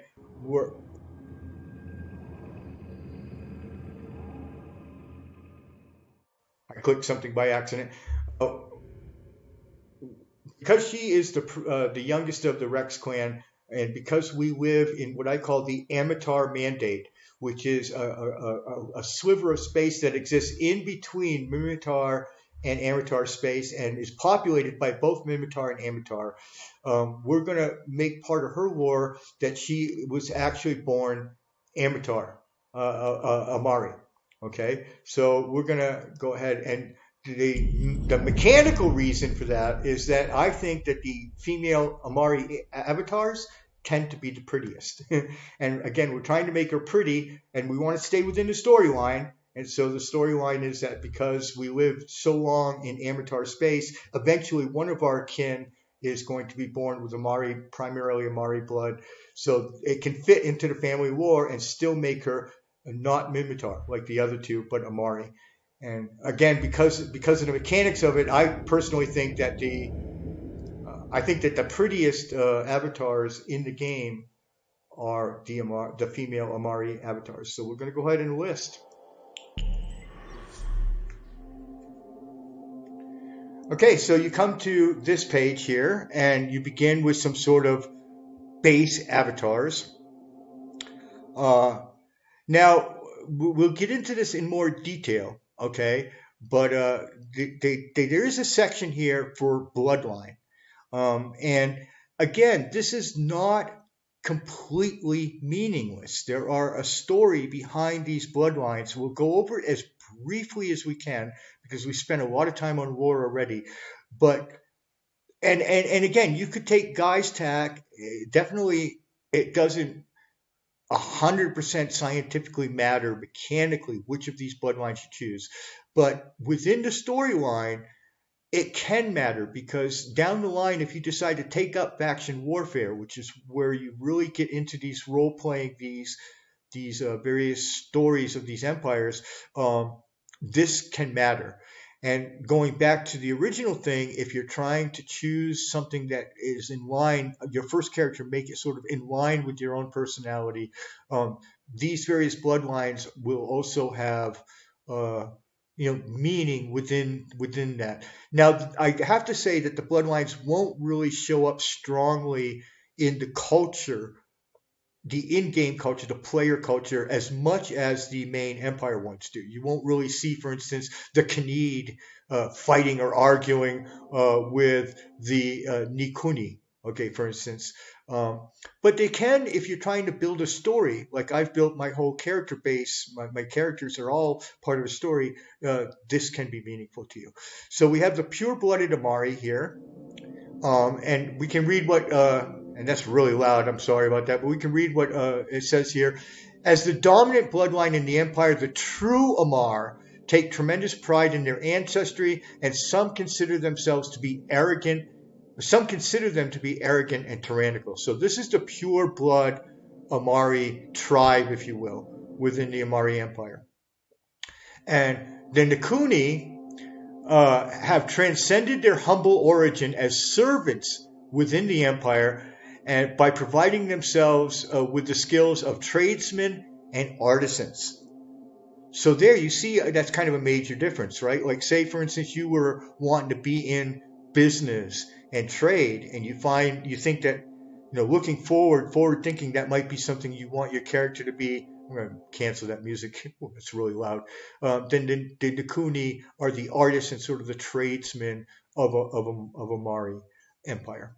The Khaneed are very different. They got a unique story. They have served the Empire since its earliest days of conquest, and they were initially the shock troops, and they have risen high in the ranks, highest of all honors. That really doesn't do justice to the Khaneed. I'll give a better description of the Khaneed. The Khaneed are the fucking soldiers. They are the,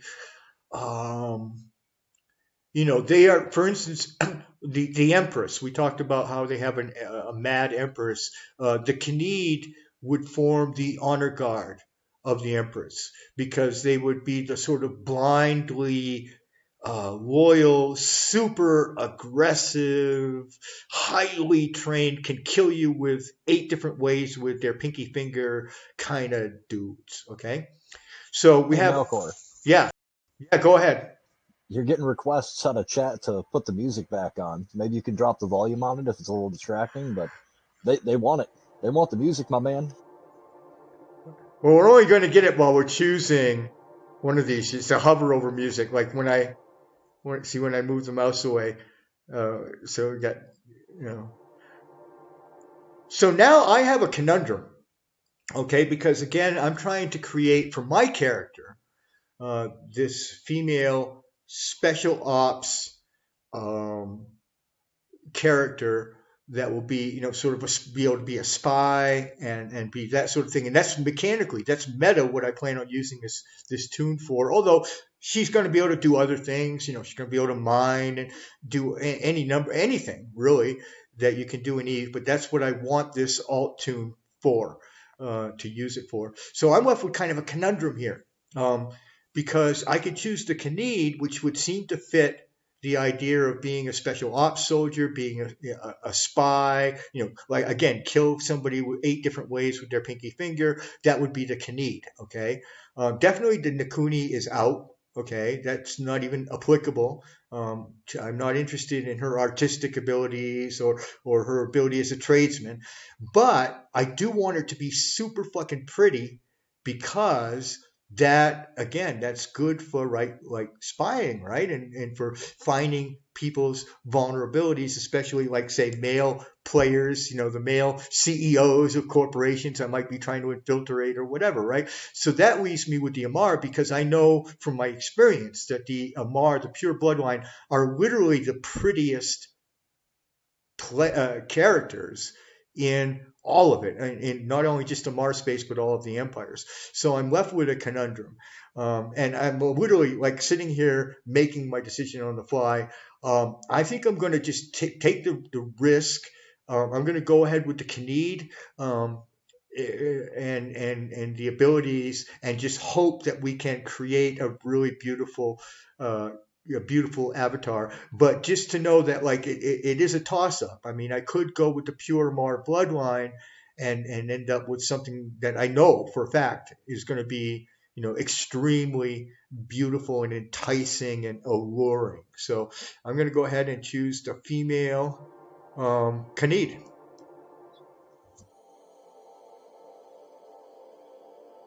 And now it's given me the button down here to I've chosen her already. She's highlighted, and I'm going to go down here and customize my appearance. This is where we get to do the Warning. fun. This is where we get to do the fun part.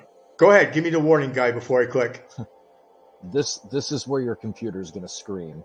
Even if your computer can run the game just fine, this right here is the most CPU intensive thing I've ever seen this game do. Yeah, I already know that, and it's already screaming as it is. But so we're going to go ahead and customize my female Knead. So if you're tuned in, I can't actually see the chat. I lost my co-host to keep an eye on chat. I'm in full screen mode, but I will exit that by the by. Just keep your questions on tap. Keep your ideas and thoughts on tap. I really appreciate you tuning in to today's show. This is Malcor Rex. You're watching. Let's back her up. This one's fucking ugly. She's going to need a little bit more muscle. Oh, yeah. Well, okay, that's all right. No ages. We had one freckle, one block of freckle. There. Now let's zoom in on the eyes. Now these eyes are very different, so we're going to try to go back as much as we can to the eyes that we had.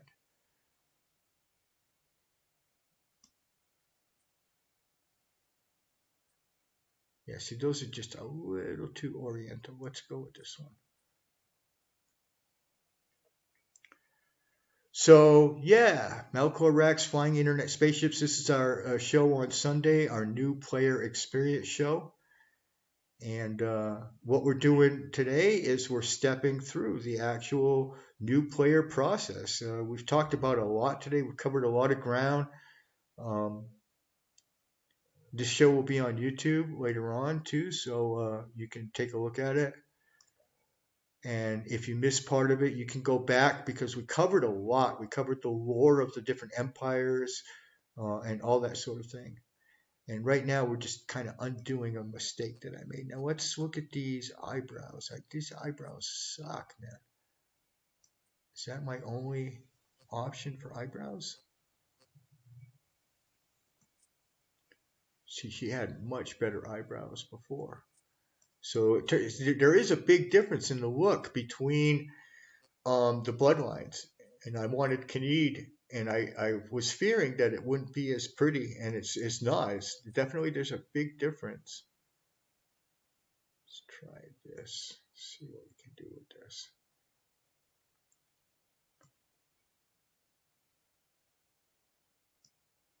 Very oriental. Let's try this.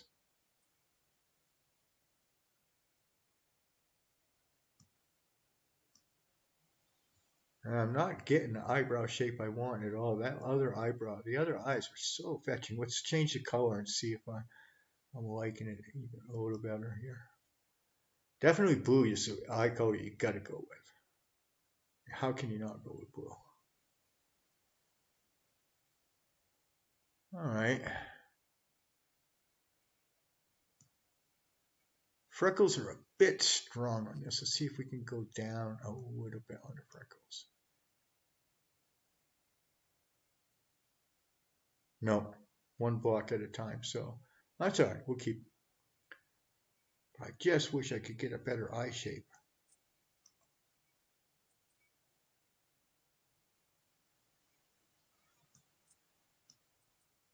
Definitely, this bloodline has to be very oriental. You can see the difference.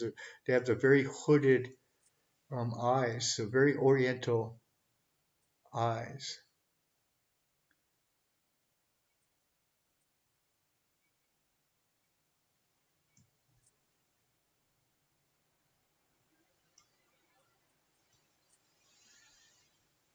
Hmm.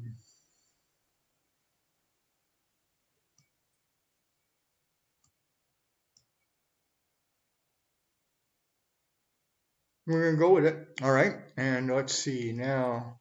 Hopefully, we get better hair.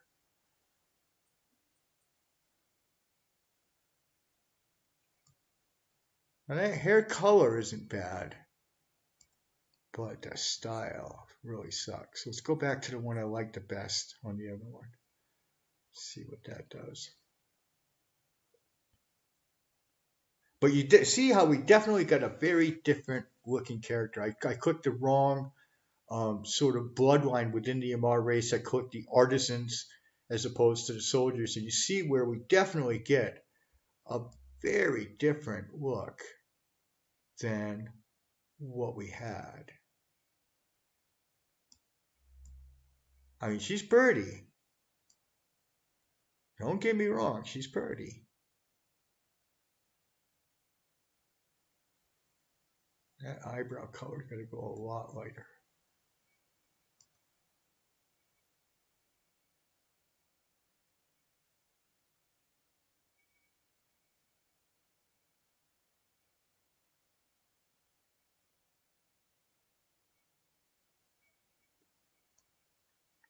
And so we sort of had to start over because I picked the wrong race of what I wanted.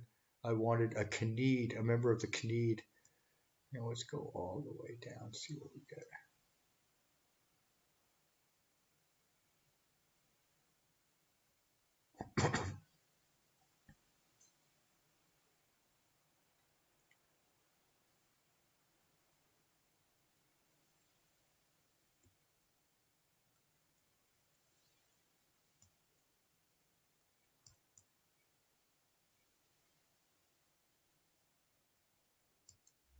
I don't know. Might go just even further.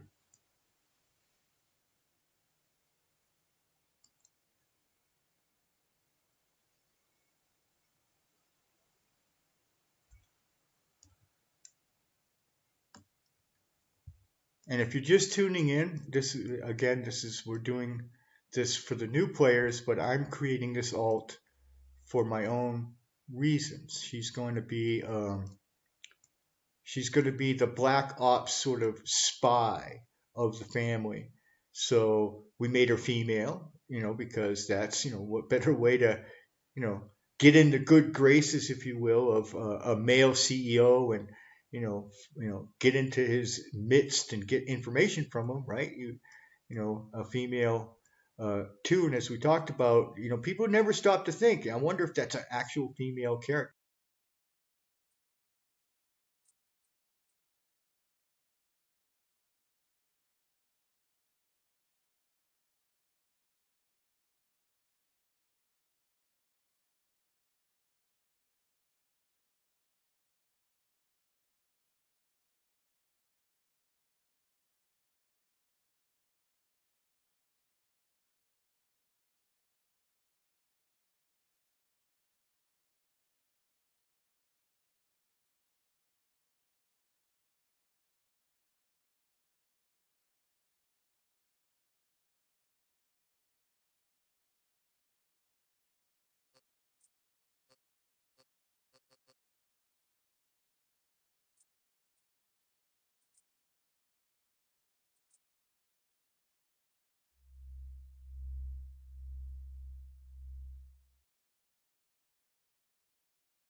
All right, we're reading about the Cyber Knights here.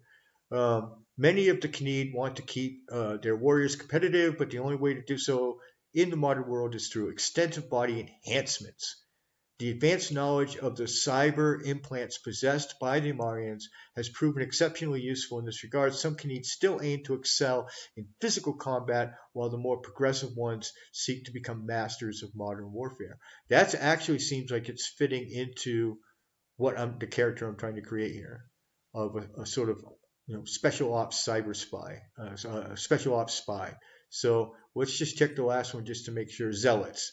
I don't know. Already I'm religious zealots. No, we're gonna go with this. We're gonna go with the Cyber Knights. I like it. I like it a lot. Now I get to choose my education. Military Institute. That sounds like it's right in line with the character. Royal Amar Institute. No, we're gonna go with the Military Institute. Now we're down to her name. Give me just a second. I want to look something up. So that's sort of an authentic Amarian female name. It's the name actually of the Empress of the Empire. Her name is Jamal. I don't even know how it's pronounced. Jamal.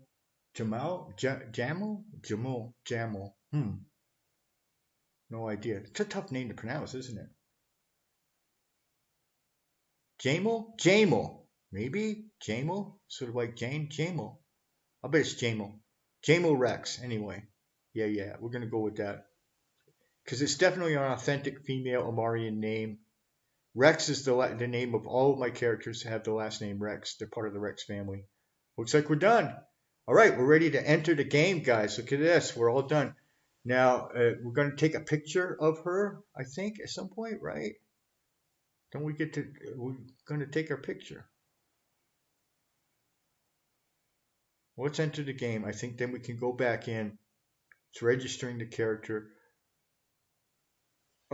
Yes, we want to begin our journey with the tutorial. We're not going to do the tutorial today, but we want to begin the journey with the tutorial. I guess it's going to force us, actually. That's right. It's going to put me in space, isn't it? Fuck.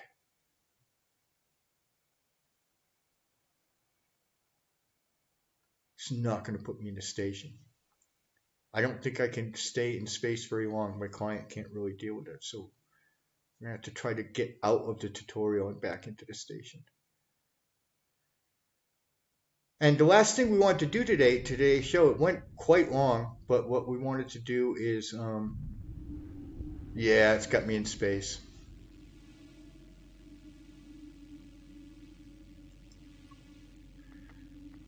Well, we'll just struggle through it. It'll be quite laggy, but we'll struggle through it. It's telling me to, Aurora's telling me to wake up.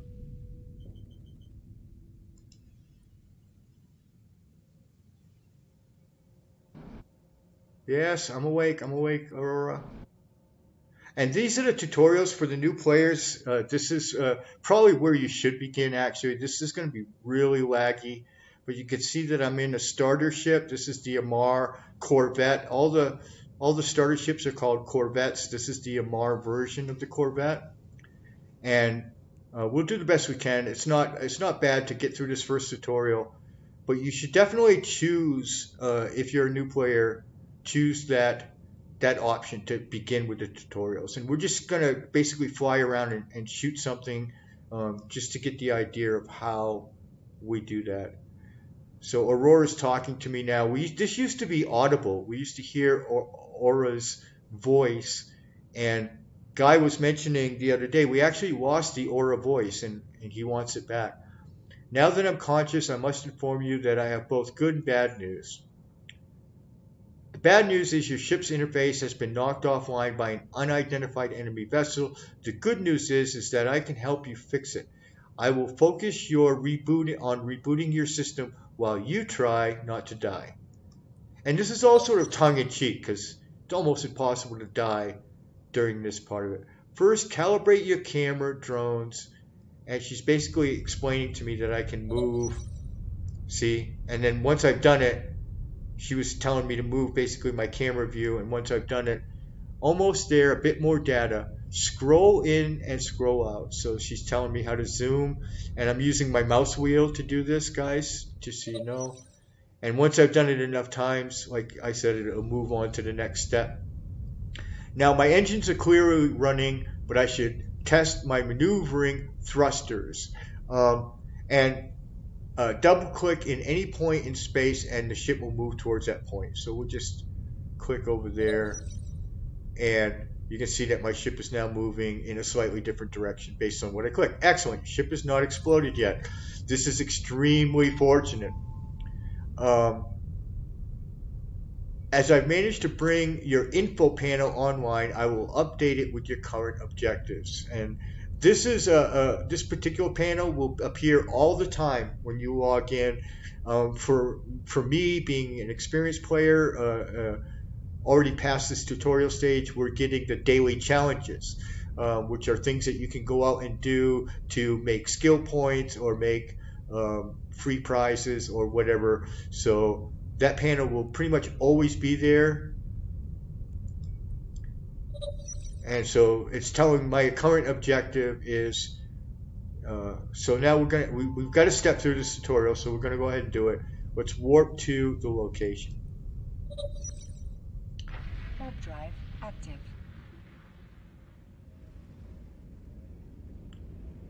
Stay sharp, Captain. I am not certain what we will encounter when we arrive. We're going to encounter a rat or an NPC character and we're going to kill it.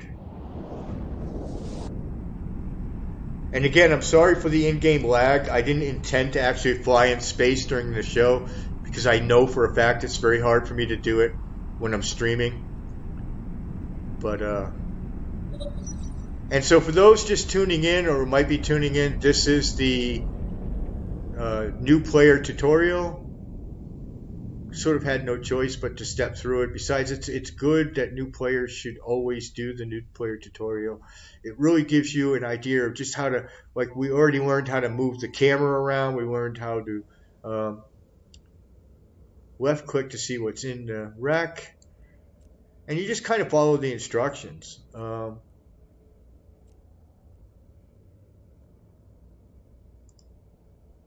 Left click the wreck to select it. Okay. What do you want me to do? Want me to approach it?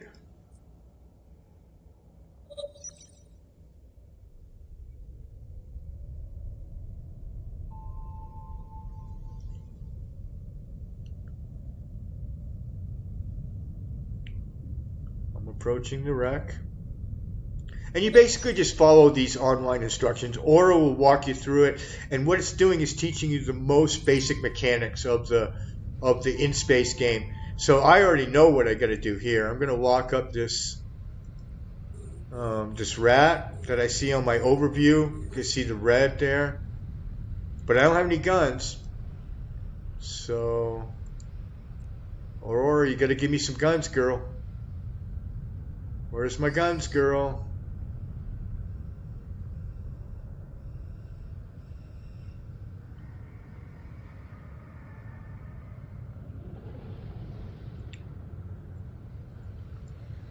So she hasn't given me my guns yet, though. It should appear on my overview. Hopefully any second now.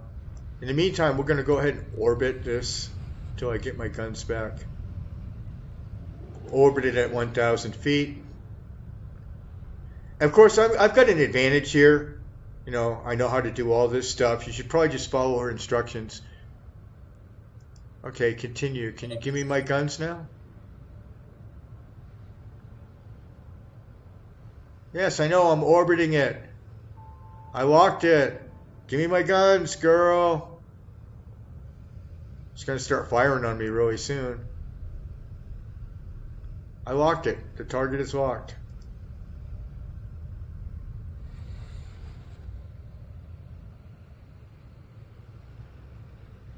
It's already locked. I'll unlock it and lock it again then. Yeah. Give me some guns to shoot the fucking thing. Target locked, I know. I restored access to your ship's interface so that you can fire. Boom!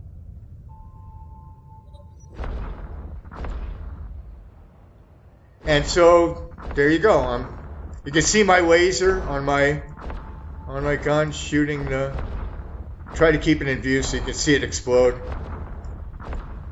And up here, we have 3 circles. One is the shield, one is the armor, and then now we're into the hull. And there we go, we've destroyed it. Boom. We didn't get to see the explosion. So we killed one. They're one of the few things that all the empires have newly agreed, and they're a threat to us all. Next. Now let's head home. Good. Dock up. Once we dock to the station. What is my home station, by the way? I'm our research station. Let's do it. Dock up, baby. Drive active. So these little tutorials, you'll get them right after you create your character. They probably are important to do. I didn't really want to do them. I'm kind of laggy in space. Doesn't give a very good stream. It's one of the reasons why I don't do in-game streaming that often.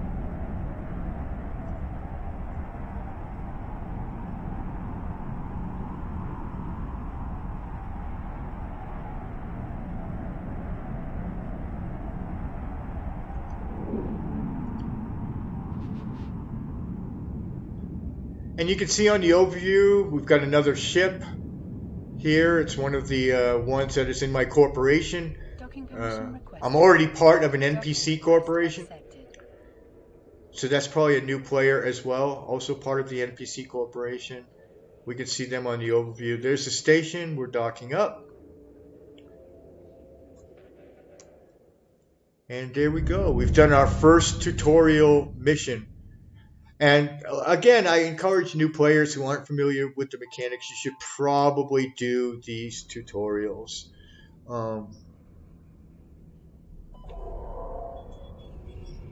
Okay, it's explaining to me that this is my neocom on the left-hand side. This is what's known as your neocom. It's basically all the various services, and you can customize it.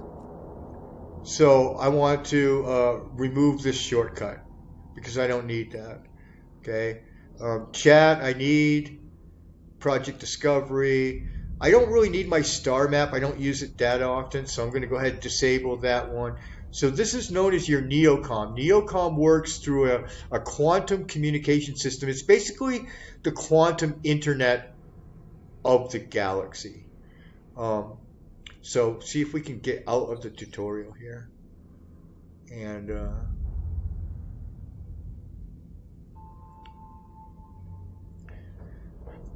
it's explaining that this is the agency for missions.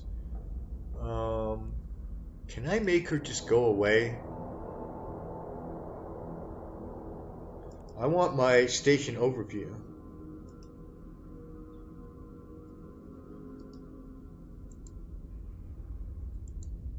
Alright, I'll pop it out.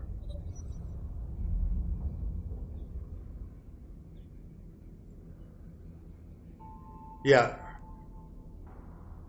Okay, I get it, Aurora. I get it, girl. Can you just go away for a little while? There's stuff I want to do here. And so these beginning investigation, we can save that for another time. I want my station overview. Where is it?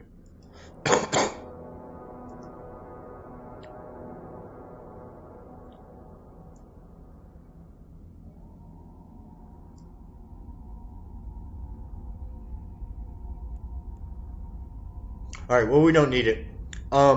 So you should probably, as a new player, you should follow through those tutorials. Basically, do whatever Aura's telling you to do. She's going to step you through opening up different stuff on the Neocom. I guess eventually, if you finish all the tutorial, you'll get your station overview. But what I want to do is go straight to the idea of joining a corporation. So let's see what corporation they put my character in. You can click on your little head, and this will bring up something that probably a lot of role players are familiar with. This is your character sheet. And right away, an advertisement. I want to dismiss it. And Let's make it a little bit longer here. And then her head is going to show up here. And I'm curious which academy they put me in. Imperial Academy. So that is technically, I'm in what's known as an NPC corporation, the Imperial Academy. And what we're going to do is we're going to look up Guy, who was my co-host. He was with us a little bit earlier. They gave me a little bit of ISK. I've got like 8,000 ISK, which is no problem. The Rex family is extremely wealthy. We're billionaires. So Jamal, I guess we're going with Jamal, right? Jamal can have all the ISK she fucking wants. Jamal will never have a problem with being broke. But a new character might, so you started off with a little bit of ISK. Of course, it's an alpha character, which means it's not a monthly subscription character. She hasn't omega'd up. I'll make this character sheet a little bit longer. And then eventually her head is going to pop up there. It's just really lagging. There she is. And then we could pop out her information sheet, which is what any other player will see if they try to find out information about you, and they click on your name in chat or whatever. This is what every player gets to know about you. So it's got the description. She's in the Khaneed. She's a soldier. Blah blah blah. She doesn't have any decorations yet, but she can have decorations. So what we're going to do, this is her corporation, your employment history. So she's brand new, and they automatically will put you in an NPC corporation, in this case the Imperial Academy.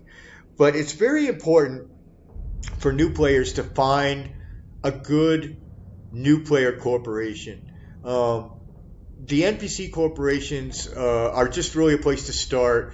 It's much more important that you have community, a new bro friendly sort of community, people who can show you and teach you the ropes. So Guy Heiyuu, my co-host, is the CEO of his own corporation, Mission Ready Mining. And so a way to demonstrate how you can find and join a corporation, we're going to go ahead and join. Right off the bat, we're going to join. But there's nothing wrong with staying in one of the NPC corporations. You're safe there. You're fine there. But it's just that joining a real corporation is important. And make sure it's a player-friendly one, a new player-friendly one. We're going to join Mission Ready Mining because it is 100% new player-friendly. Another good one that I know of personally is Celestial Precision. And how do you find these? So you've got to go to search. And I say I don't have my skip introduction. Maybe this will give me my overviews and stuff. There we go. Now we're looking more normal. Here's my station overview, my ships over here, my items, which I don't have any yet, my corporation. I'm in the, that's the name of the station actually. I'm in the Imperial Academy station. Also, one important thing, you can open up the clone bay and I'll see that my medical clone, which is where I'm going. This means that when I die, I'm going to end up back here in this station, and this is where you change it. We'll talk about that on maybe later sort of episodes. And I got my chat box. Can make that a little bit better and longer. And this is local chat over here. So this is everybody that's in the same solar system as me, and then this is corporation chat. This is all the people that are in the NPC Corp. These will almost all be new players because the first thing you really do after you finish all the Aurora tutorials and all that shit is you join a corporation. So how do you do that? First, you gotta either finish the tutorials or ditch the AI. You saw how I did that. I just kind of turned her off, the little off button, and that will give you all your overviews and most importantly your search. This search, you can search anything in New Eden. Characters, solar systems, stations, alliances, anything. So we're going to search for my friend, and I'm going to let the talk bar off here for a second, but we're going to search for Mission Ready Mining. And there it shows the right alliance, and it shows Guy, our co-host. So this is the correct corporation that we want to join. We can go ahead and get rid of the search. So we're going to join Mission Ready Mining. You can see that it gives us all sorts of information about the core. We can see, for instance, we can see the URL. In this case, it's linking directly to their Discord. We can see that they're not war eligible. Now, what does that mean, not war eligible? It means that they can't, as a corporation, have war declared on them or go to war. It also means, though, that they cannot own their own stations. They come hand in hand. If you own a station, then you're going to be war deckable. You're going to be war eligible. And if you don't own a station, you can be war eligible or not, but you can't fight a war without a station. So one goes hand in hand with the other. So it's really about, this is mostly about, well, it's about whether or not you want to be in wars, but you also have to decide whether or not you're going to have player-owned structures as well. The big stations. A player can actually own a station, just like what we're in. A corporation can. A player-owned corporation can. So we see their tax rate, which is 5%. That's reasonable. That's about average. We see that they have a huge member count. I'm surprised. I didn't realize that a guy had this many people in his corporation. 2,366. That's a lot of fucking people. This is kind of business related. How many shares they have outstanding. Their ticker name, which is MRMNG, standing for Mission Ready Mining, right? So that's their ticker. The Alliance, Fly Fearless. I am the CEO of my own corporation, and Guy just told me today that he's going to allow my corporation, which is called Rex Regis, to join Fly Fearless. So at some point, my application that I already have in with him has been accepted or will be accepted. The founder is one of Guy's alts, one of his alt characters. Bruteus, Black Raven, that's the name he also uses in Twitch channel, but that's the same guy. That's Guy Heiyuu right there. So we know that we've got the right corporation. So now we're going to go ahead and apply to join. And I can put a little bit of text in here. I'm going to type something really goofy because he's already waiting for this application. He promised that he would keep one corner of his eye open for when the application comes in. And we're gonna, so we'll put something goofy in there.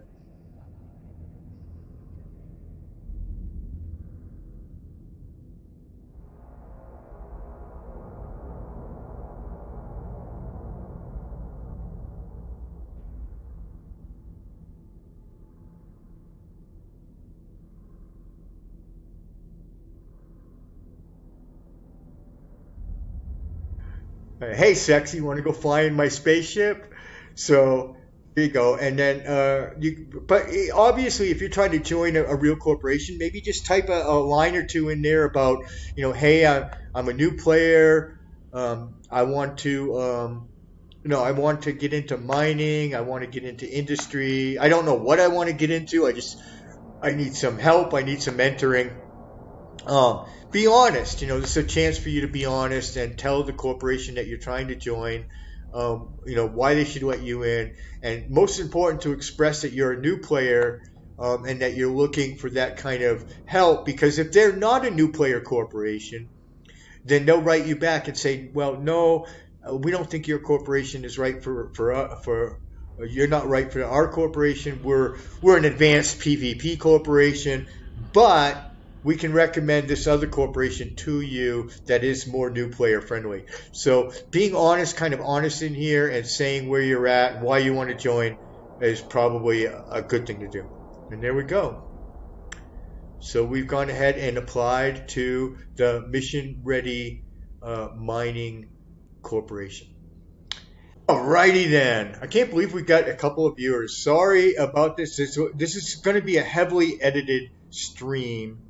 And I'm going to turn down some of the game noise here.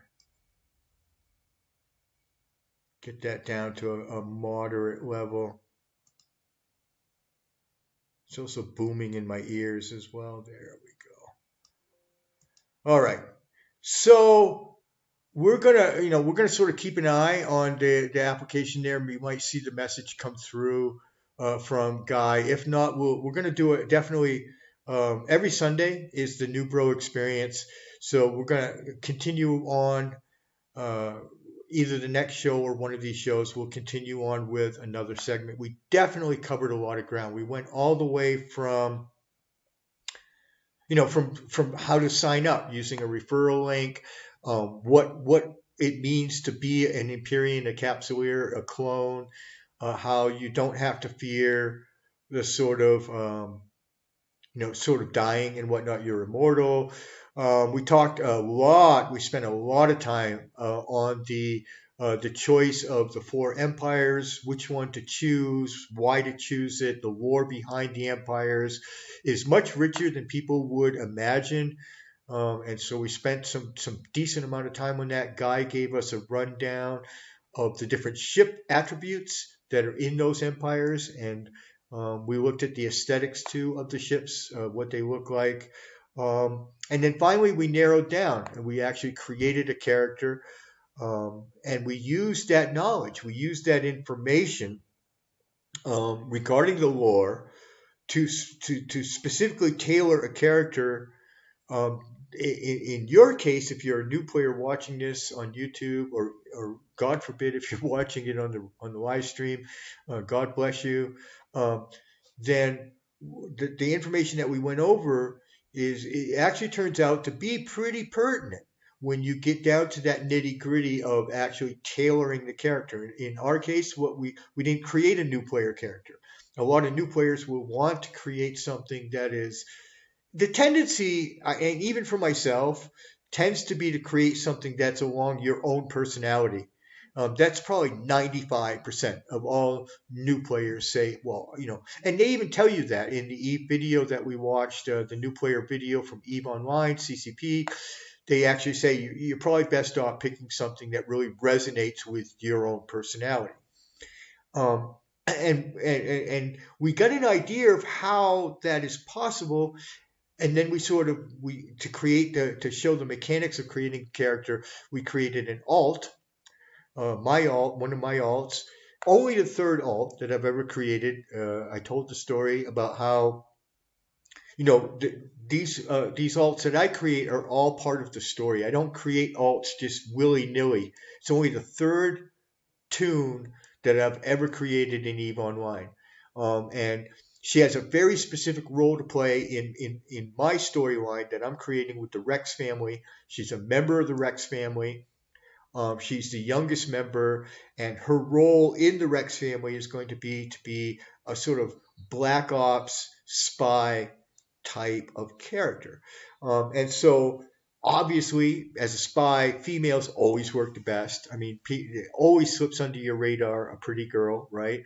And so we made her very pretty. We made her a girl, and yeah, so she's the youngest member of the Rex family. And then, in order to sort of demonstrate, I don't know how long she'll actually remain in Guy's corporation.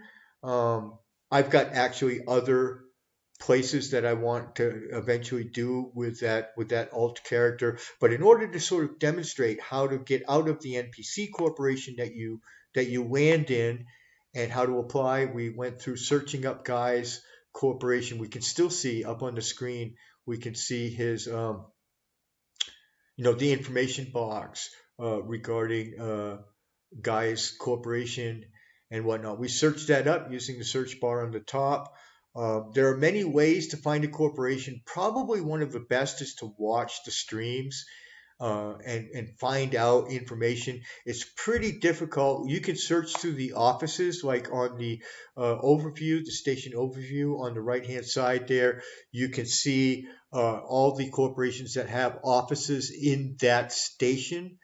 And that can give you a hint. You can pop those out one by one and read the information that they have. And again, as a new player, you're looking for some corporation that's advertising that we're new player friendly, that we're into helping new players. We already knew ahead of time that Guy's corporation, Mission Ready Mining, is new player friendly. So we recommend it, first of all, to anybody watching this video or stream.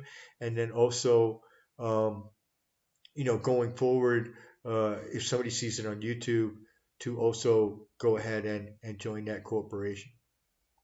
Another one that I recommend to somebody to want to try out is Celestial Precision. It's another excellent, awesome, amazing new player corporation.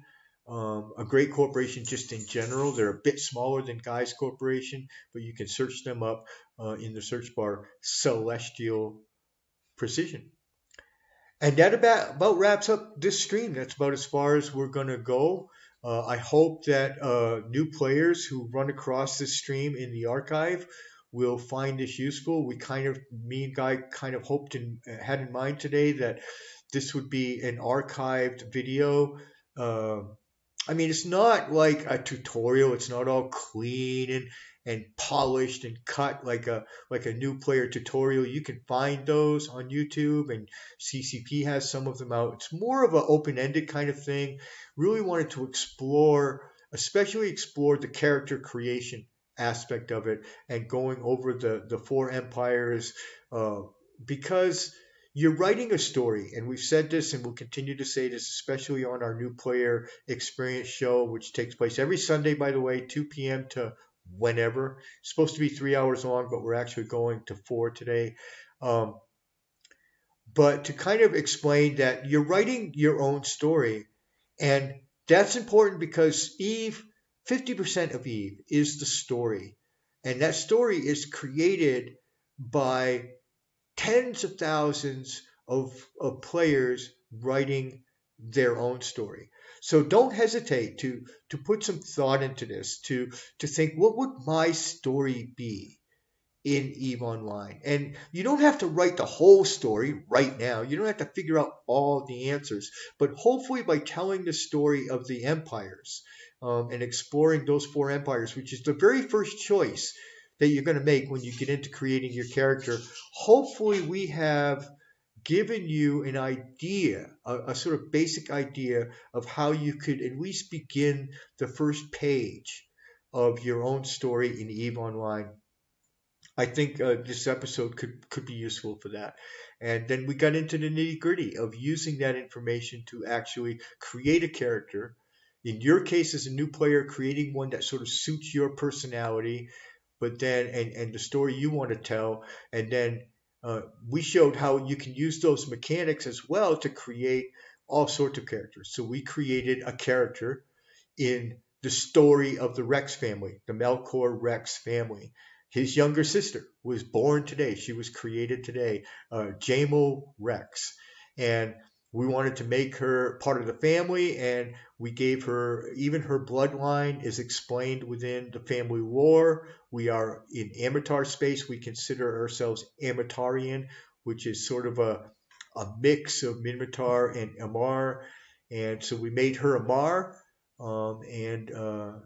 and also because it had that great ability to make her a Khanid bloodline, which they're known to be some of the fiercest Black Ops soldiers and soldiers in general in all the empires. And Demarians in general are able to create very beautiful, very pretty avatars, and I think she turned out quite beautiful, quite pretty. We'll bring her up and take one last look as we close out the show. But that's all I got today, guys. We're going to wrap it up. We're coming up on the 4-hour mark. Let's take one last look at Jamal Rex and our handiwork here. And bring her up. Where's her character sheet? I guess our app is not going to be accepted, but we'll do another show on that. And we're going to show the welcome email that Guy sends out. Where is her character? There it is. And when you bring up your main character sheet, you do that out of God. I think she turned out pretty cute, guys. I really do. I think we did a good job. You bring that up, your character sheet, by simply clicking your little head, and then you can bring up the information sheet, which is something a little bit different. That's the information that anybody in the world can see about you. and then we can pop out her head, and we can bring that up, and then when you bring out her head, again, I'm quite happy with that. Then you can bring also out the full body button by clicking the full body button. And so we'll just take, as we close out the show, we'll take one last look at our handiwork. This is Malcor Rex, a brand new character, the newest member of the Rex family. And I think we did all right, guys. I think we did all right. And she's going to be our special in our family lore and also mechanically in gameplay as well, not just in the storyline, but in gameplay as well. She is going to be our special ops soldier and spy for the family. And I think she'll do quite nicely as that. I don't think the guys will see her coming. She'll slip right under the radar. Very nice, very pretty. Everything that I wanted her to be. Just the right bloodline. At the very end, we were able to choose even a finer grained sort of blood, tribe, if you will. We put her in the Cyber Knights. So she's actually a Cyber Knight. And yeah, I think she'll do quite nicely. Especially, like I said, for the intended purpose is for her to be the Rex family spy, and I think we even did good on the makeup considering I'm a guy. I mean, I don't know anything about that shit, but I think it worked out quite nicely. And again, just to close out the clothes, no problemo. This is just the clothes that you get by default. We're going to go, I'm already in Jita. I've been doing the Jita 4x4 stuff this week. Recommend anybody who's tuned in or listening, head out to Jita. The party isn't over yet. It's a great party going on out at Jita with the inauguration of the new Jita Trade Complex. Head on out there, do the daily challenges. You get lots of great clothes. I ended up with an amazing suit that I got that I'm really going to treasure because I really like clothes. But I'm going to go ahead while I'm out there in Jita, pick up Malcor. Some clothing items, and we also have to move her over to Gelhan. That's our home system with the Rex family. She's over in the Mars space now, which is, of course, is where she was born or created. And then we'll get her into, we'll demonstrate, we already demonstrated applying to a corporation. The next time you see Malcor, we'll continue on with this sort of tutorial series. We'll go ahead and look at the welcome letter that we got from that we will get from Guy Heiyuu, welcoming her to the corporation. That's important because it will show you that a really good corporation should be sending you something like that. And Guy does, and we'll take a look at his. And yeah, and then we'll just take it from there, and we'll get Malcor here some pretty clothes. I'll pick something up for her nice in Jita and bring it home to her. So thank you guys so much for tuning in to this stream. It's been a long one. I appreciate the patience, especially. I hope it's useful though. We're really gonna. This is gonna be a stream that is gonna have a long shelf life because it was meant to sort of be someplace we can point people who are new players and just say, look, go watch this stream. And this is where you can, really develop. I was not pushing the push to talk, but my fingers are so tired. So we're going to go ahead and end the stream now. Thanks for tuning in, guys. And thanks for your patience and everything. And we'll see you on the next Flying Internet Spaceships.